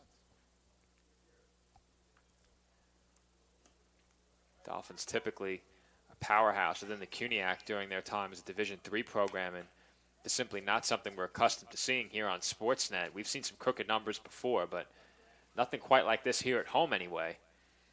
Yeah, well, we knew there was going to be some growing pains, obviously. The move to Division II, the inactivity that the Dolphins have had. And, you know, the one thing that we stress as well is that while a lot of baseball teams are playing and they've gotten back, CSI started very late, too. I mean, they only had their first organized practice in mid-March. So we're talking about a team that really has only been going for 4 weeks or so. And then to go out and play a competitive Division II varsity schedule with a majority of freshmen and sophomores on your roster, you know, sometimes scores like this are to be expected too. But, you know, now the question becomes, you know, what kind of degree does that arc have? Is it a slight growing pain? Is it last a year or two? Or, you know, what do the Dolphins do, obviously, to make up some ground? I think the biggest question the Dolphins have complete control over is how do you respond? How do you come out on Friday, and do you continue to play hard and continue to come to the ballpark with the energy that I know Coach Mike Morrow wants from his players and this team? And if you think about CSI softball, very tough opening doubleheader for them, some miscues in the field. They dropped a pair of games to Dieuville. They bounced right back and headed out on the road to Queens College and won a couple of games. Right. And, you know, came to within a 2-0 score of Malloy, which has always had good softball teams as well. Another forced home run on the RBI ground out by Stefano Libio. And that scored Filsane, which makes it a 20-2 game. And William DeSapio, who came in third base, is now getting his first hacks. I think we need a channel on the walkie, Dave, for these substitutions. That's where my scorecard went wrong. I looked down at the Dolphins' batting order and saw 3 or 4 hitters that weren't correct, and that's when I scrapped it. Well, what I will say, and a shout out to the Dominican College assistant coaching staff, is one of their assistant coaches actually came up to the booth here and sat with our scorekeeper and gave him every single substitution, because they were going to make a host of them in the field and on the as pinch runners. But he said that should be it for the game, aside from maybe a pitcher or two that will be used. But that's give credit to their assistant coaches there for taking the time to come up and work with us on all of these changes. I don't know if I have them all correctly because I'm working off of 6 different sheets, but we'll try and get them all to you in the correct way. Much easier when they're out in the field defensively, but not to be understated how much of a credit they deserve for coming up and doing that, because it creates nightmares for SIDs and stat keepers, as we're well aware. Yeah, and every year I say I got to bring binoculars out here, and every year You have said that several times. I never bring binoculars. So even in the field, it's very tough for us to see. There's no chance of seeing the numbers in the outfield, but as we have another walk and an open first base, so Golko now with his 3rd walk of the inning, and you mentioned the woes that he's had with control. In that one inning he pitched on Monday, lost control. I think he walked 4 in that inning. And now this will bring up Derek Langfelder, who came in right field for Dominican as a defensive substitution. He'll get his first. I believe I have a pair of nice binoculars I was gifted a couple of years back, so those are going to make their debut on Friday, if I can remember. And there's a ground ball towards second base. Crocco makes the play, deals to Martin in time, and we are through the top half of the 7th inning, but not before Dominican adds a couple more runs, and they lead this one by the lopsided score on your screen. Stay with us. More CSI Baseball coming up next. Baseball for me just kind of was the glue that kept my family together, I feel like. I don't know what it was that drew me in, but after I started playing for a while and started seeing some early success as a little kid, to see how much it meant to my parents to see me play the game and try to make a difference was really what fueled me to keep playing and stay competitive. Being a triple major is not necessarily easy, but at the same time it is what you make it. Being a tighter-knit university, I have a lot of classes with the same professors, so they know me pretty well. I think it's that personal relationship that really helped me to thrive as a student. I was able to come here and get my triple major, as well as play a super high level of baseball against some of the best players in the country. There's a lot of options here in Division II with a lot of great ball players and a lot of great people, and they make sure that they give you every opportunity to succeed on and off the field.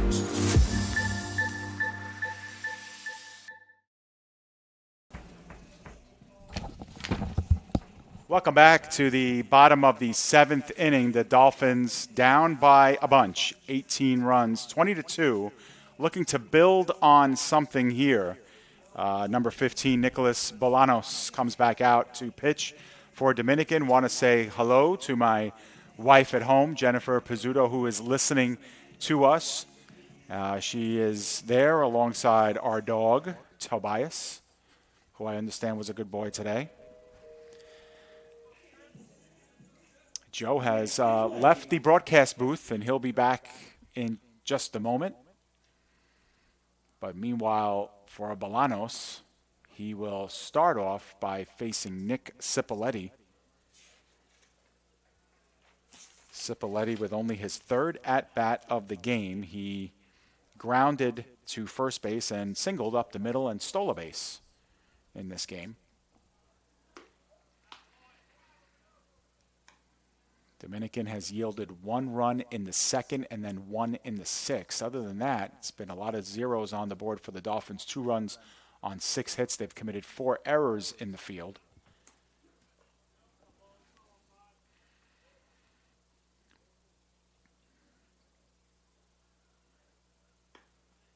And up high to Cipoletti now, the first ball makes it 1-2.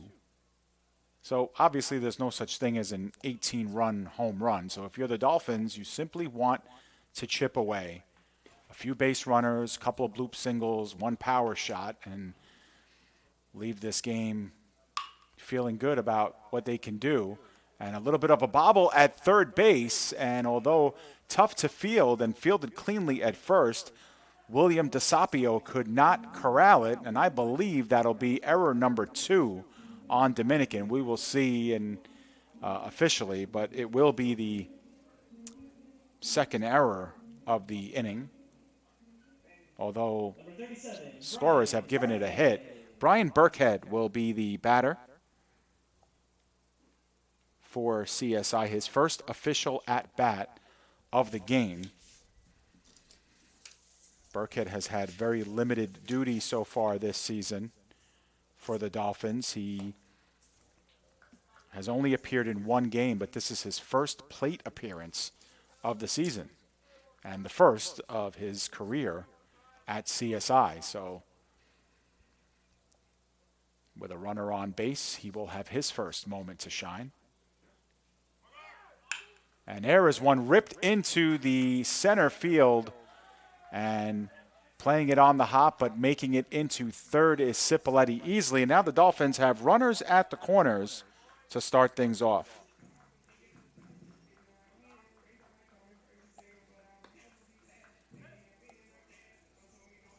Center fielder number 21, Dominic Castiglione. So Dominic Castiglione will be the batter. Officially on the day, 1 for 3. He flied out twice. He singled as well. But the Dolphins here looking to get themselves a start. Runners at the corners with nobody out. And Castiglione towers one into left field. That one continuing to carry, and it goes all the way over the fence for a 3-run home run for Dominic Castiglione. First homer of the season for him. And the Dolphins now have their 3rd, 4th, and 5th runs of the afternoon.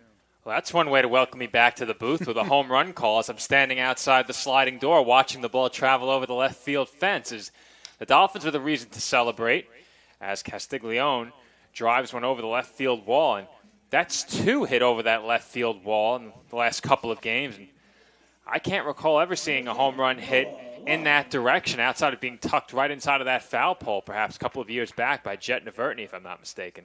Yeah, that one just kept going and going, and Shane Hewlett tried to give it a run but ran out of real estate as Noah Lunn kind of tops one off into the outfield. Hewlett giving it a great run, but the ball ends up in the outfield. That'll be a hit for Lunn, who rounds first but will stay there.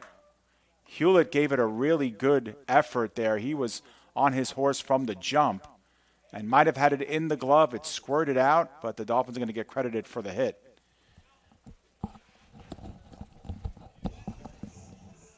And we're about to get an official scoring pass down the hall. So as Dave steps out, I'll take over for just a couple of moments as we hand the call back and forth here in the bottom half of the 7th inning. Dolphins with a 3 spot up on the scoreboard. Still nobody out. Lund the runner at first. And Angel Santiago looks it down and in for ball 1. Thomas Joyce, the on-deck batter. He will certainly get his chance with nobody out here in the 7th. Despite being outscored on the scoreboard by a large margin, the Dolphins only being out hit by 7.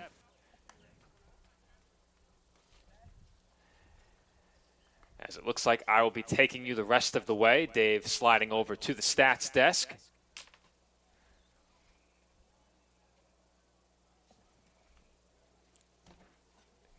Two 2-0 the count on Santiago, and he looks at that pitch down and away.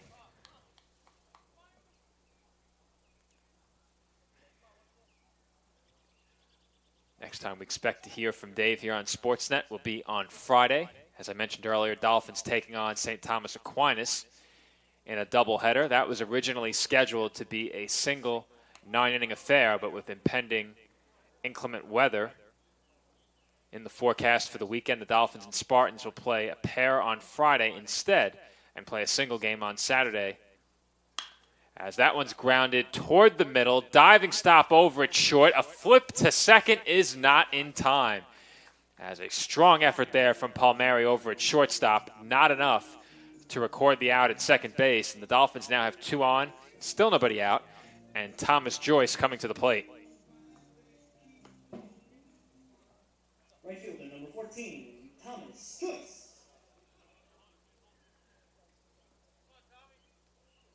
Joyce still looking for his first hit of the game. As I'm going to do my best to pull up the live stats. So Dave will still be a part of the broadcast as stat keeper. And it is his stats I will be relying upon the rest of the way. As I mentioned before, my scorecard is now abandoned, along with the mass substitutions that came on for the Chargers a couple of innings ago. Count even at 1 ball and 1 strike on Joyce.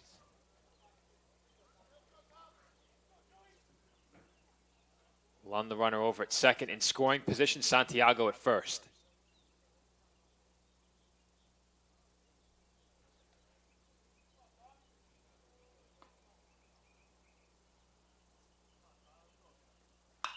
And that one's hit well out to right field, but Joyce didn't get all of it. He got under it a bit.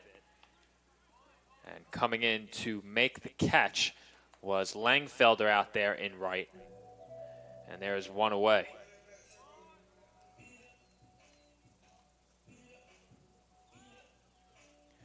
That will bring up Michael Crocco for his second plate appearance of the game. And I didn't catch it until I returned to the booth, but Nicholas Bolanos, I believe, is the first pitcher in this game to get more than 1 1/3 innings of work. And the only reason a Dolphins pitcher was afforded more than a single inning was that Kevin Ryan was struggling through the second, so he was pulled and replaced by Adam Gonzalez with 2 outs in the top half of inning number 2. Gonzalez then pitched the third as well before being removed from the game. A lot of crooked numbers for the Dolphins bullpen in this one, as that one's lined on a hop to short. Throw to second in time for 1, and on to first for the double play, as Crocco once again will leave the field frustrated, and the side is retired in the Dolphins half of the 7th, but Dolphins do add 3 more. They still trail big as we head to the 8th inning from the College of Staten Island.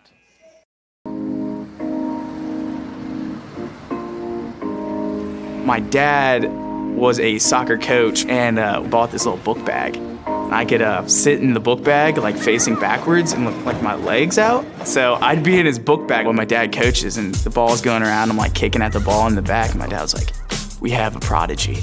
So he put me into soccer and it just progressed from there. The catalyst was the opportunity to play soccer at a Division II school. On my team, I thrive to work as hard as I can. I mean, whatever you do on the field, there's a positive correlation to whatever else you do, be it personal relationships, homework, the way you carry yourself. I've changed since I got to King University. It's really helped me to develop as a leader. I think it's honestly the best thing that's ever happened.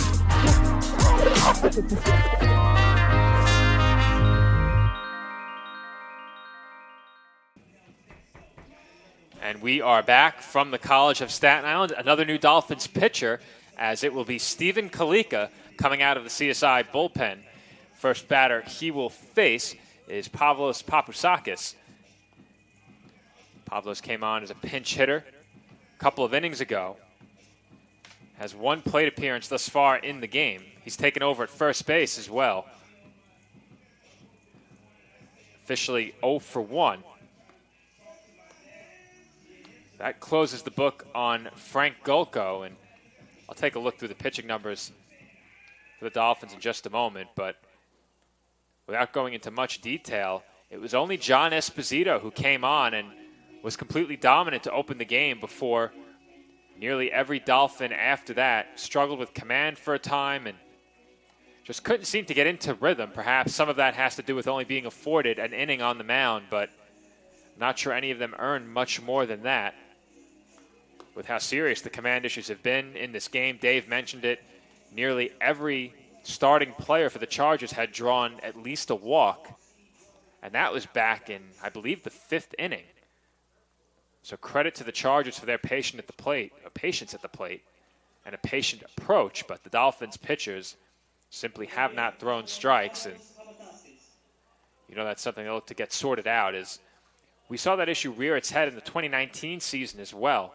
About midway through the season, the storyline for the Dolphins was defensive miscues and the inability to throw strikes, but that changed very quickly down the stretch as a late season surge propelled them into the postseason, ultimately into a CUNYAC championship series against John Jay. I believe that was Baruch in 2019. My mistake. They did take on John Jay in the tournament, faced Baruch ultimately in the championship, and would fall. But the Dolphins season took a drastic turn at the midway point, and a part of that was finding their command of the strike zone on the mound. One of those trusted arms that helped the Dolphins through that 2019 stretch run is on the mound right now, Stephen Kalika. He was also the hero in Monday's game when he came on as a pinch hitter in the late innings and then stayed on and picked up the game-winning hit. In fact, Kalika may have been a defensive substitution late in that game, but he did come into the game late. I believe he replaced Peter Lombardo over at first base as that one swung on and missed by Papoussakis for the first out of the inning. And that will bring up Brett Newcomb, or check that, Nathaniel Slotkin.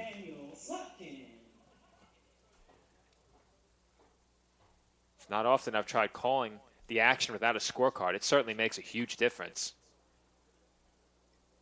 But when technology fails, we turn to the live stats as that swung on and missed by Slotkin for strike one. Slotkin without an official plate appearance, he walked in his lone at bat in this game. And Kalika's 0-1 sails up and away for a ball.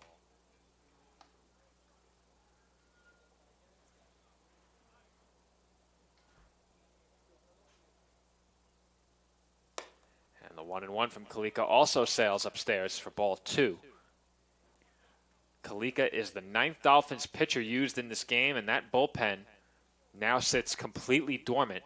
No relievers assembled on the bleacher bench out there in the Dolphins bullpen, so you have to presume that Kalika will be given the opportunity to finish this game. As it certainly appears the plan for the Dolphins was to allow 9 different pitchers to throw an inning. And Kalika would be the 9th Dolphins pitcher of the game, as I mentioned. Here comes his payoff pitch to Slotkin, and that's swung on and missed for strike 3. So Kalika picks up the punch out.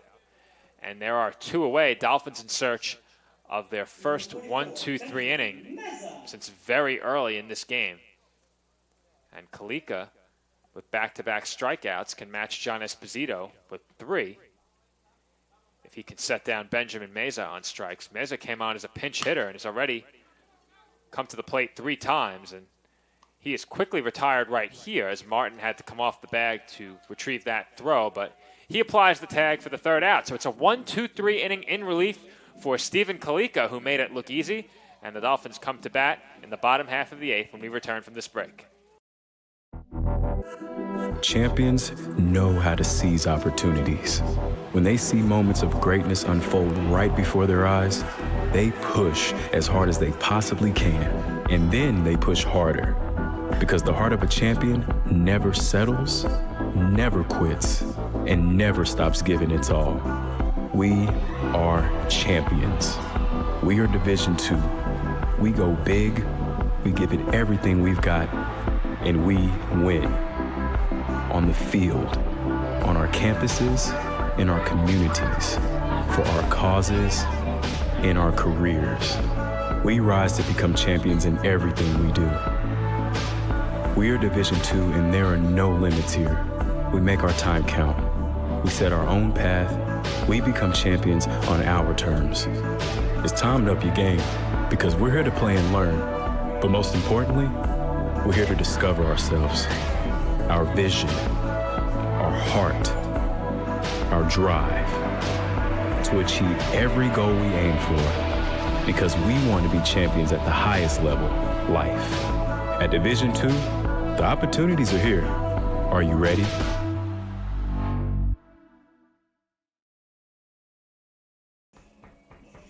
And we're back here on CSI Sportsnet. Dolphins trailing 20-5 entering the bottom half of the 8th inning.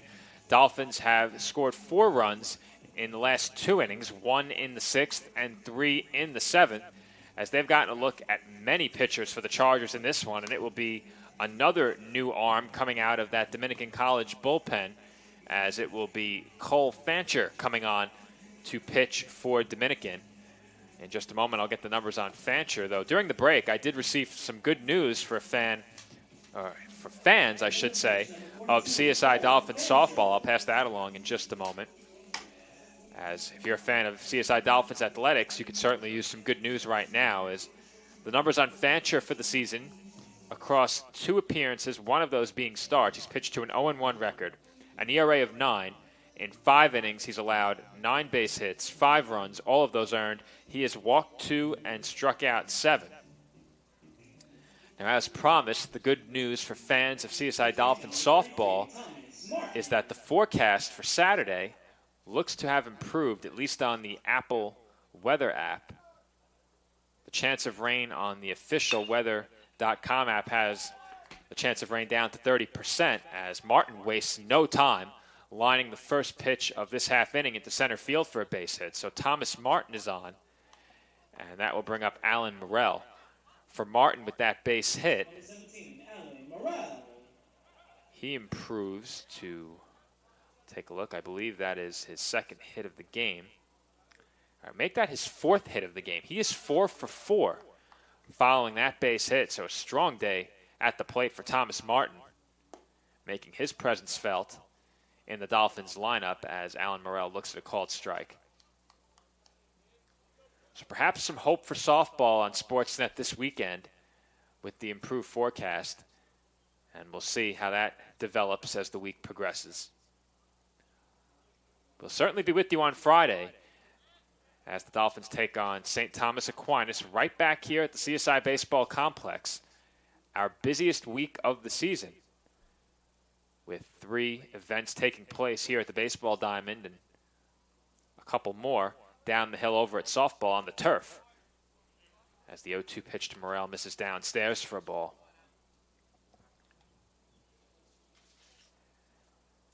We will have another Dolphin getting their first plate appearance of the game following this Morrell at bat, as it will be Julian Iacono coming to the plate behind Morrell, who now has an even 2 balls and 2 strikes count. Still a lot of activity down in the bullpen for Dominican, and some action in the Dolphins bullpen as well, as perhaps Stephen Kalika will not be finishing this game after all, as Thomas Joyce begins to throw, and Morrell takes a called strike 3 right there. He knew it, and he heads back to the dugout, retired as the first out of the inning, and that will bring up Julian Iacono.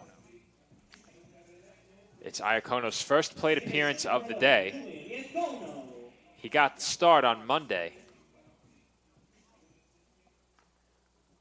Numbers on the season for Iacono. He is hitting at .222, 2 base hits across 9 at-bats. Monday was his first start of the season. He got the starting nod over at second base. Here he finds himself behind in the count, 0-1. Dolphins now creeping up toward that Dominican hit total, as there was an adjustment up on the scoreboard. The Chargers had 17 in the hit column here at the CSI Baseball Complex, and looks like that has been changed down to 15. The official live stats matches that, so the hit tally right now, Dominican College 15, Staten Island 11. Unfortunately for the Dolphins, the score does not reflect how close the hit tally has become here in the late innings. 2 balls and 1 strike the count on Iacono. In Monday's game, Iacono went 1 for 5 with 2 RBIs.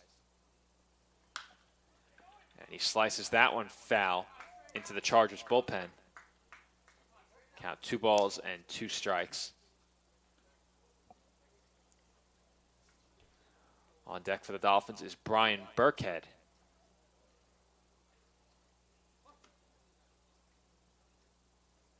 It would be Burkhead's first plate appearance. I'll make it his second, as he came on in place of Louis Mandela out on the left and did get a hit and scored a run. Following his first plate appearance and going down swinging his Iacono for the second out, that will bring Burkhead to the plate, looking for his second hit of the game. Number 37, Brian Burkhead. Burkhead, a left-handed hitter for the Dolphins. They have quite a few of those on the team this year. Got to look at Thomas Joyce already, Michael Crocco, Noah Lunn, Stephen Kalika, and Jack Verone, also left-handed bats. We saw Michael Manzo, another Dolphins lefty, get a plate appearance in Monday's game. Burkhead behind the count, 0-1.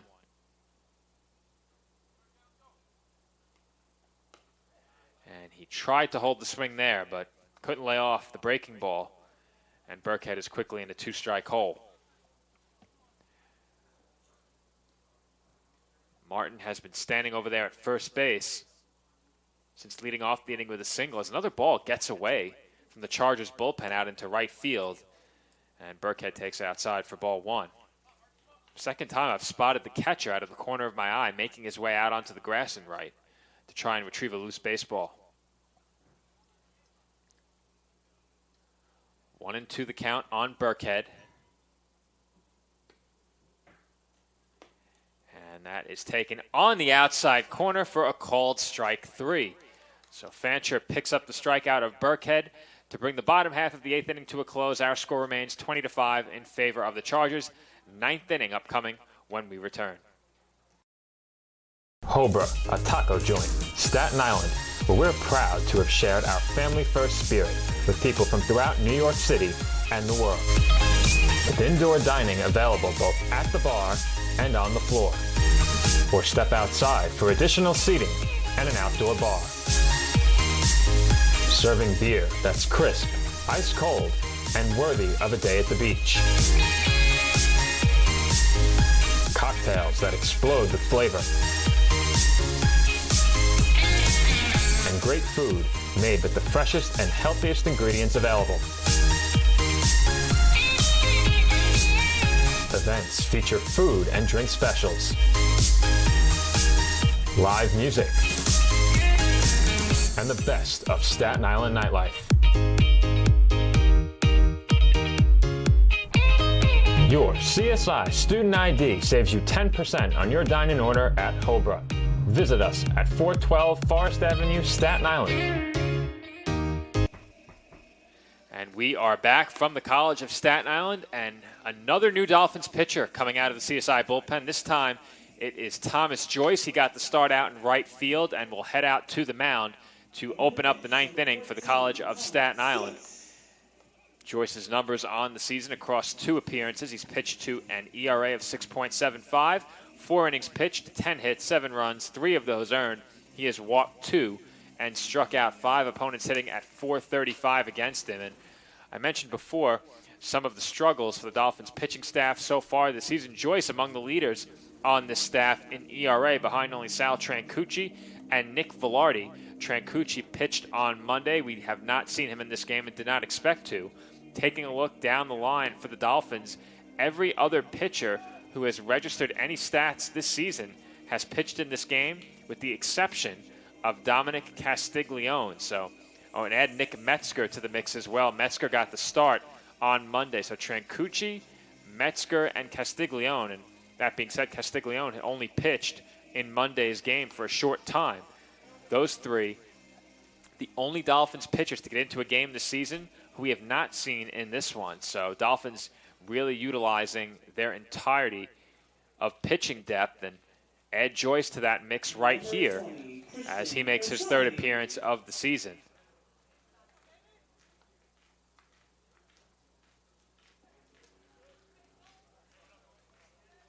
Joyce, a left-handed pitcher,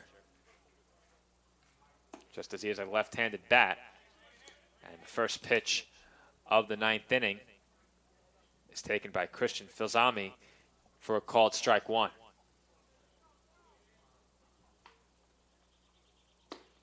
And there's a big swing and a miss by Filzami for strike two.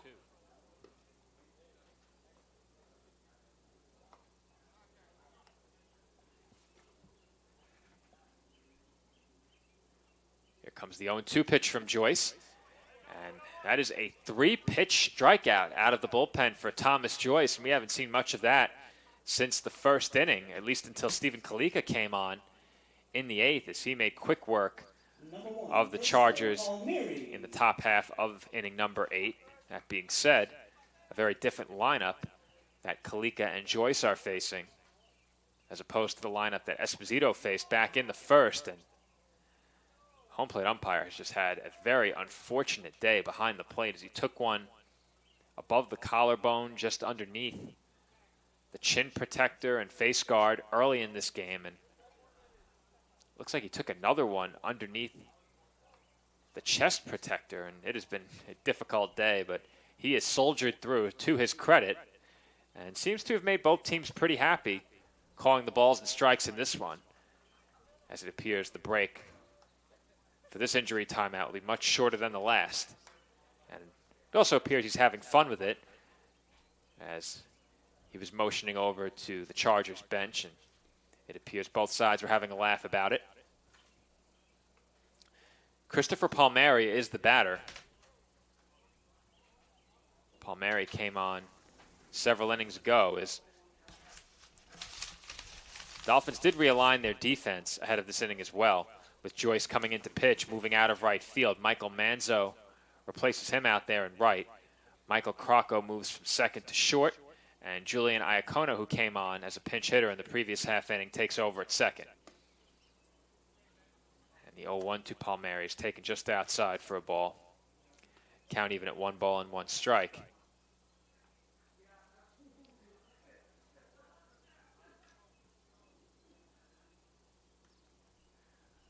Palmieri 1 for 1 at the plate.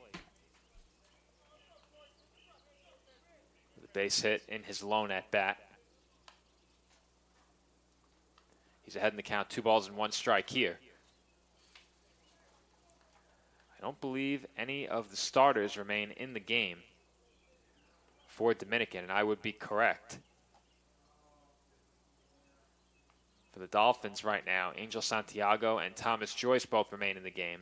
Thomas Martin as well, who has earned the right to finish this one out. He's 4 for 4. He's accounted for over a third of the Dolphins' base hits, batting out of the number 7 spot in the order.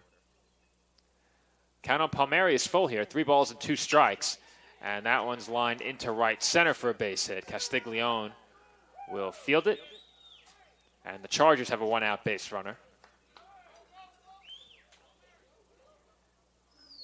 That will bring Shane Hewlett to the plate. Number 8, Shane Hewlett. In his only plate appearance of the game, Hewlett drew a walk.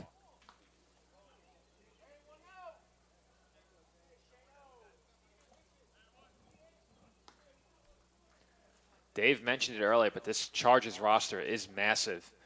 Didn't get a chance to count out how many players were on the official roster, but what I can say is that there were too many for Stat Crew as we prepared the lineup for our stat-keeping software ahead of the game.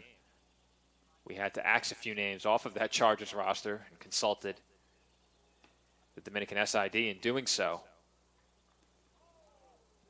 And Hewlett won't get a chance to swing the bat here as he's hit with that breaking ball by Joyce. And there are now 2 on. 1 away. And coming up to bat for the Chargers is Stefano Libio. Libio, another substitution for the Chargers in this game, as will every batter be for the rest of the way. As I just mentioned, no starters remaining in the game for Dominican.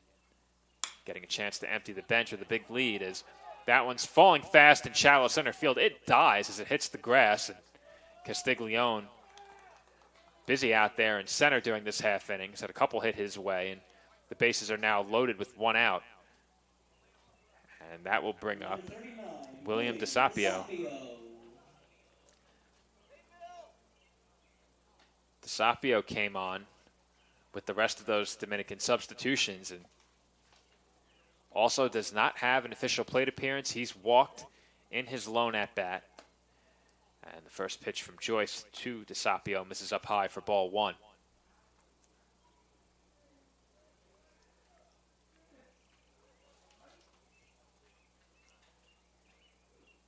Here comes the 1-0 pitch. And that's swung on and missed, evening the count at 1-1 strike.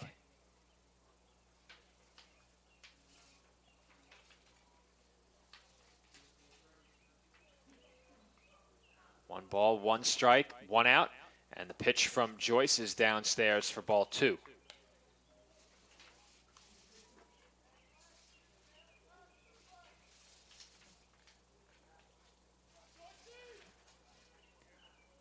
Sapio coming into the game didn't have an official at-bat on the season, though he did score a run in search of his first base hit of 2021.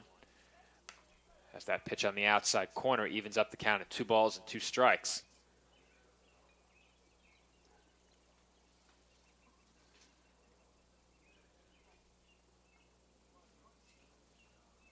Here comes the 2-2 from Joyce. And that's hit toward the middle of the diamond, off the glove of Joyce, and that will cost the Dolphins the play. As it looked as if that one would yield at least one out. Instead, the Dolphins get nothing, but that will go down as a base hit, the first of the season for DeSapio. Number 34, Derek Langfelder. Charger lead back to 16, and Derek Langfelder will be the batter. Langfelder is 0 for 1.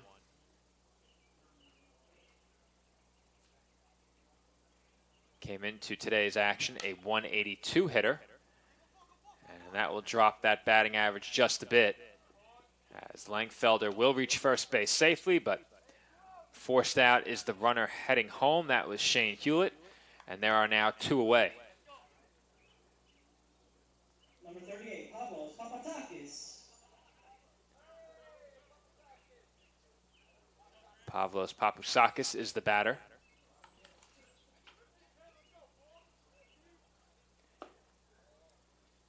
Another Charger who began his day as a pinch hitter, but for him it will be his third plate appearance. He's 0 for 2 with a strikeout, batting out of the number 6 spot in the Chargers batting order.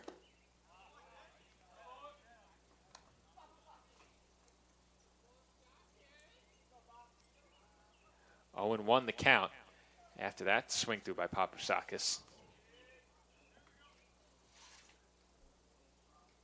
And the 0-1 from Joyce is popped up in the air. Foul territory, playable for Martin, and he makes the catch to retire the side. So the Dolphins will come to bat in their half of the ninth inning, trailing by 16. The final half inning of play when we come back here on CSI Sportsnet. The Kettle Black on Staten Island, a top 5 wing joint in America by Food and Wine magazine. Serving daily lunch and dinner at the bar or on the floor. Perfect for family and group parties with top shelf drink and delicious food. From great times with good friends. Live sports and watch parties. To Staten Island's hottest nightlife. The Kettle Black features live music and DJs weekly. The Kettle Black features daily and nightly food and drink specials. The best Staten Island has to offer is at the Kettle Black. We'll see you there at the Kettle Black, located on 415 Forest Avenue, Staten Island. Bottom of the ninth inning about to get underway here from the CSI Baseball Complex. Dolphins trail by 16 entering their half of inning number 9, and we have yet another new pitcher, as I'm not sure I can recall this many pitching changes divided by 2 in any game that I've covered here on Sportsnet over the past 6 seasons. But coming on to pitch for the Chargers is Maverick Medina. Get the numbers on Medina in just a moment. This is his second appearance of the season. He's 0-1. He's pitched to an ERA of an even 36 and allowed 5 base hits, 4 runs, all of those earned in just 1 inning pitched on the season. Opponents hitting at .625 against him. So many pitchers before Medina in this game getting a chance to right the ship, specifically for the Dolphins, who've had a lot of their relievers struggling with command issues and really having faced some tough opponents so far this season. Their introduction to Division II play outside of 8 games in 2020. But a lot of these Dolphins pitchers getting their first look at these lineups, especially within the ECC lineups that they will become increasingly familiar with during seasons to come. And for them, the first turn through, at least against Malloy, wasn't very positive. And in terms of pitching against Bridgeport University, the Dolphins gave up 33 runs, make it 43 over the 3-game set. Fortunately for the Dolphins, they were able to come away with a win in that 3-game set, their first win of the season, their first win in East Coast Conference play of 2021. And as Dave mentioned during the broadcast, the first one that counts, as the Dolphins will factor into the East Coast Conference standings this year, even though they cannot qualify for postseason play.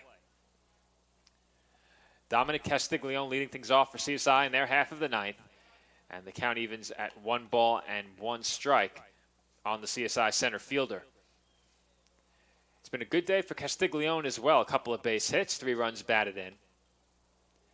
And it does appear as if Mike Morrow has rewarded those players who have swung the bat well in this game, because the Dolphins, who have accounted for most of the hits, remain in the lineup. I mentioned before the 4-for-4 day for Thomas Martin. Castiglione with a couple of base hits as well. The 6 base hits between the two of them already accounting for more than half of CSI's offense in this one.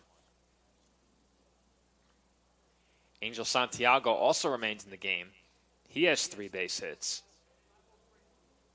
Castiglione, Santiago, and Martin have accounted for 9 of the 11 CSI base knocks, as Castiglione hits one well out to center, and ranging back to make the catch is the Chargers center fielder. Can't quite see the number from here, as the wholesale substitutions lost me when they were made, but that's Christian Filzami out there in center field, as we have the live stats now to consult for the defensive alignment, as Michael Manzo will be the batter. Manzo has seen very limited plate appearances this season, including one on Monday. And the first pitch he sees is looked at for ball 1.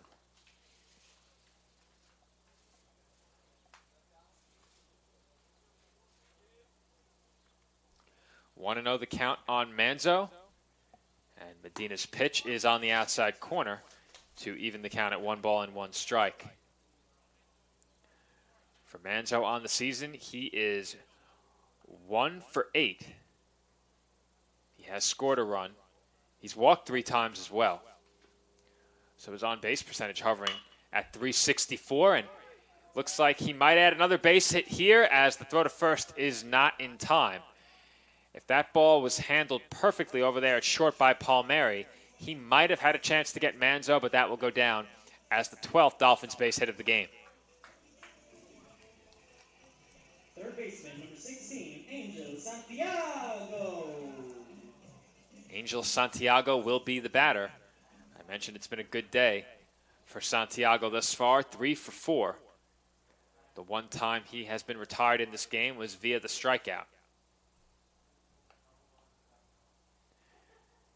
And the first pitch to Santiago misses down and away for ball 1.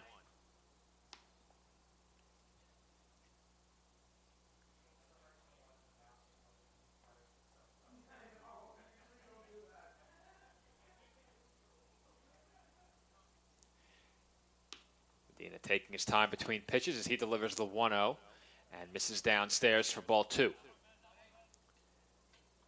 Thomas Joyce, the right fielder turned pitcher, stands in the on-deck circle. If he gets a chance, he will be in search of his first base hit of the day. Santiago looking for number 4 right here, and he swings and misses at that 2-0 pitch for strike 1. Santiago, as Dave mentioned before, was in street clothes on Monday. Didn't play, but came in hitting at .350 today. 7 of 20 with 3 RBIs. He takes a look at a called strike 2 there. Not quite sure he liked it, but that evens up the count at 2 balls and 2 strikes.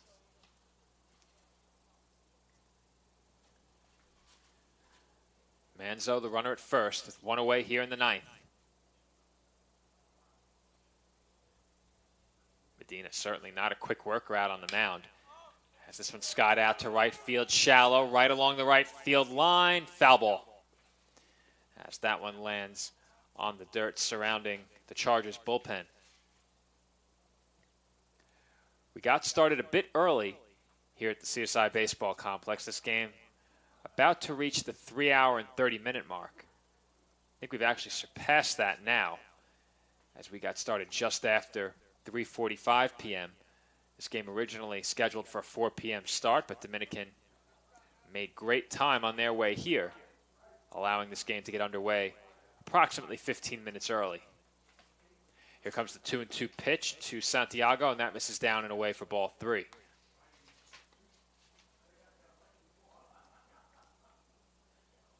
Count is full on Santiago. We'll see if Manzo takes that opportunity to get a head start at first with 1 out.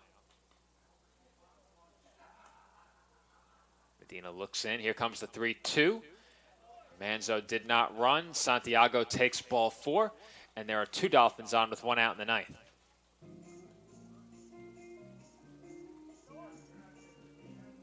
Despite the big lead, there is still action down in the Chargers bullpen. We'll see how long of a leash they give Medina. He's allowed a base hit and issued a walk. Christopher Fox is throwing out in the Dominican bullpen. So should Medina deal with some prolonged trouble in this 9th inning, we'll see if the Chargers turn to Fox.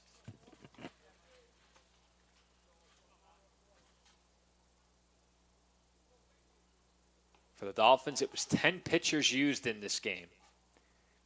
Esposito with a scoreless first. Ryan and Gonzalez combined to pitch the second. Gonzalez pitched the third. Velarde the fourth. Leno didn't record an out, as that one's grounded through the right side for a base hit. Here comes Manzo, and Santiago halfway between second and third. He will advance to third, as he really got caught in no man's land there, but that ball was bobbled behind the plate for a moment after it was fielded halfway up the third base line on a hop by Benjamin Meza. And Santiago able to take third. It's an RBI single for Thomas Joyce. Dolphins cut the lead back down to 15. And Michael Crocco will be the batter. This is Crocco's third plate appearance, but continuing with the Dolphins pitching. DeForte, Santos, Gulko, Kalika, and Joyce. As there are just so many numbers to go through, as that one's chopped foul.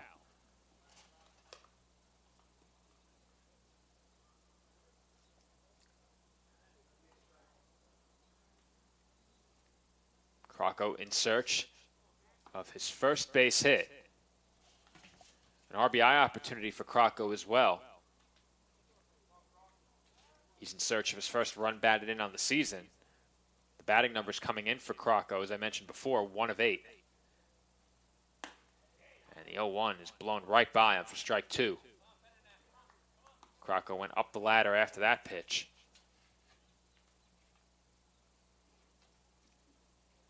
Thomas Martin, should he get an opportunity, will look to make it 5 for 5 behind Crocco. And he looks at a pitch just outside of the strike zone. The Chargers dugout can't believe it.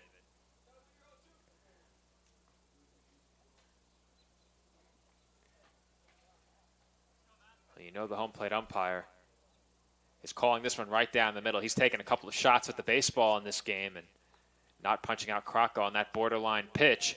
Affords Crocco first base as he's hit by the following pitch, and Medina has loaded the bases. So Thomas Martin will get the chance to go 5 for 5 in this game.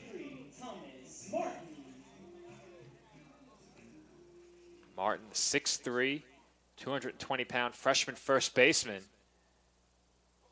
making an impact in a game where there hasn't been much that's gone right for the Dolphins, but you have to like how they've continued to fight until the very end, haven't rolled over. And Martin hits one well out to right center field, but he got under it. And circling underneath it to make the catch is the right fielder for the Chargers. Unfortunately, my defensive alignment has escaped me, so I can't tell you who's out there in right field at the moment, but credit an RBI and a sacrifice fly to Thomas Martin. His stellar day continues. And there are 2 away. Yep, we have another football score. Unfortunately, this time not in the Dolphins' favor. 21-7 right now. And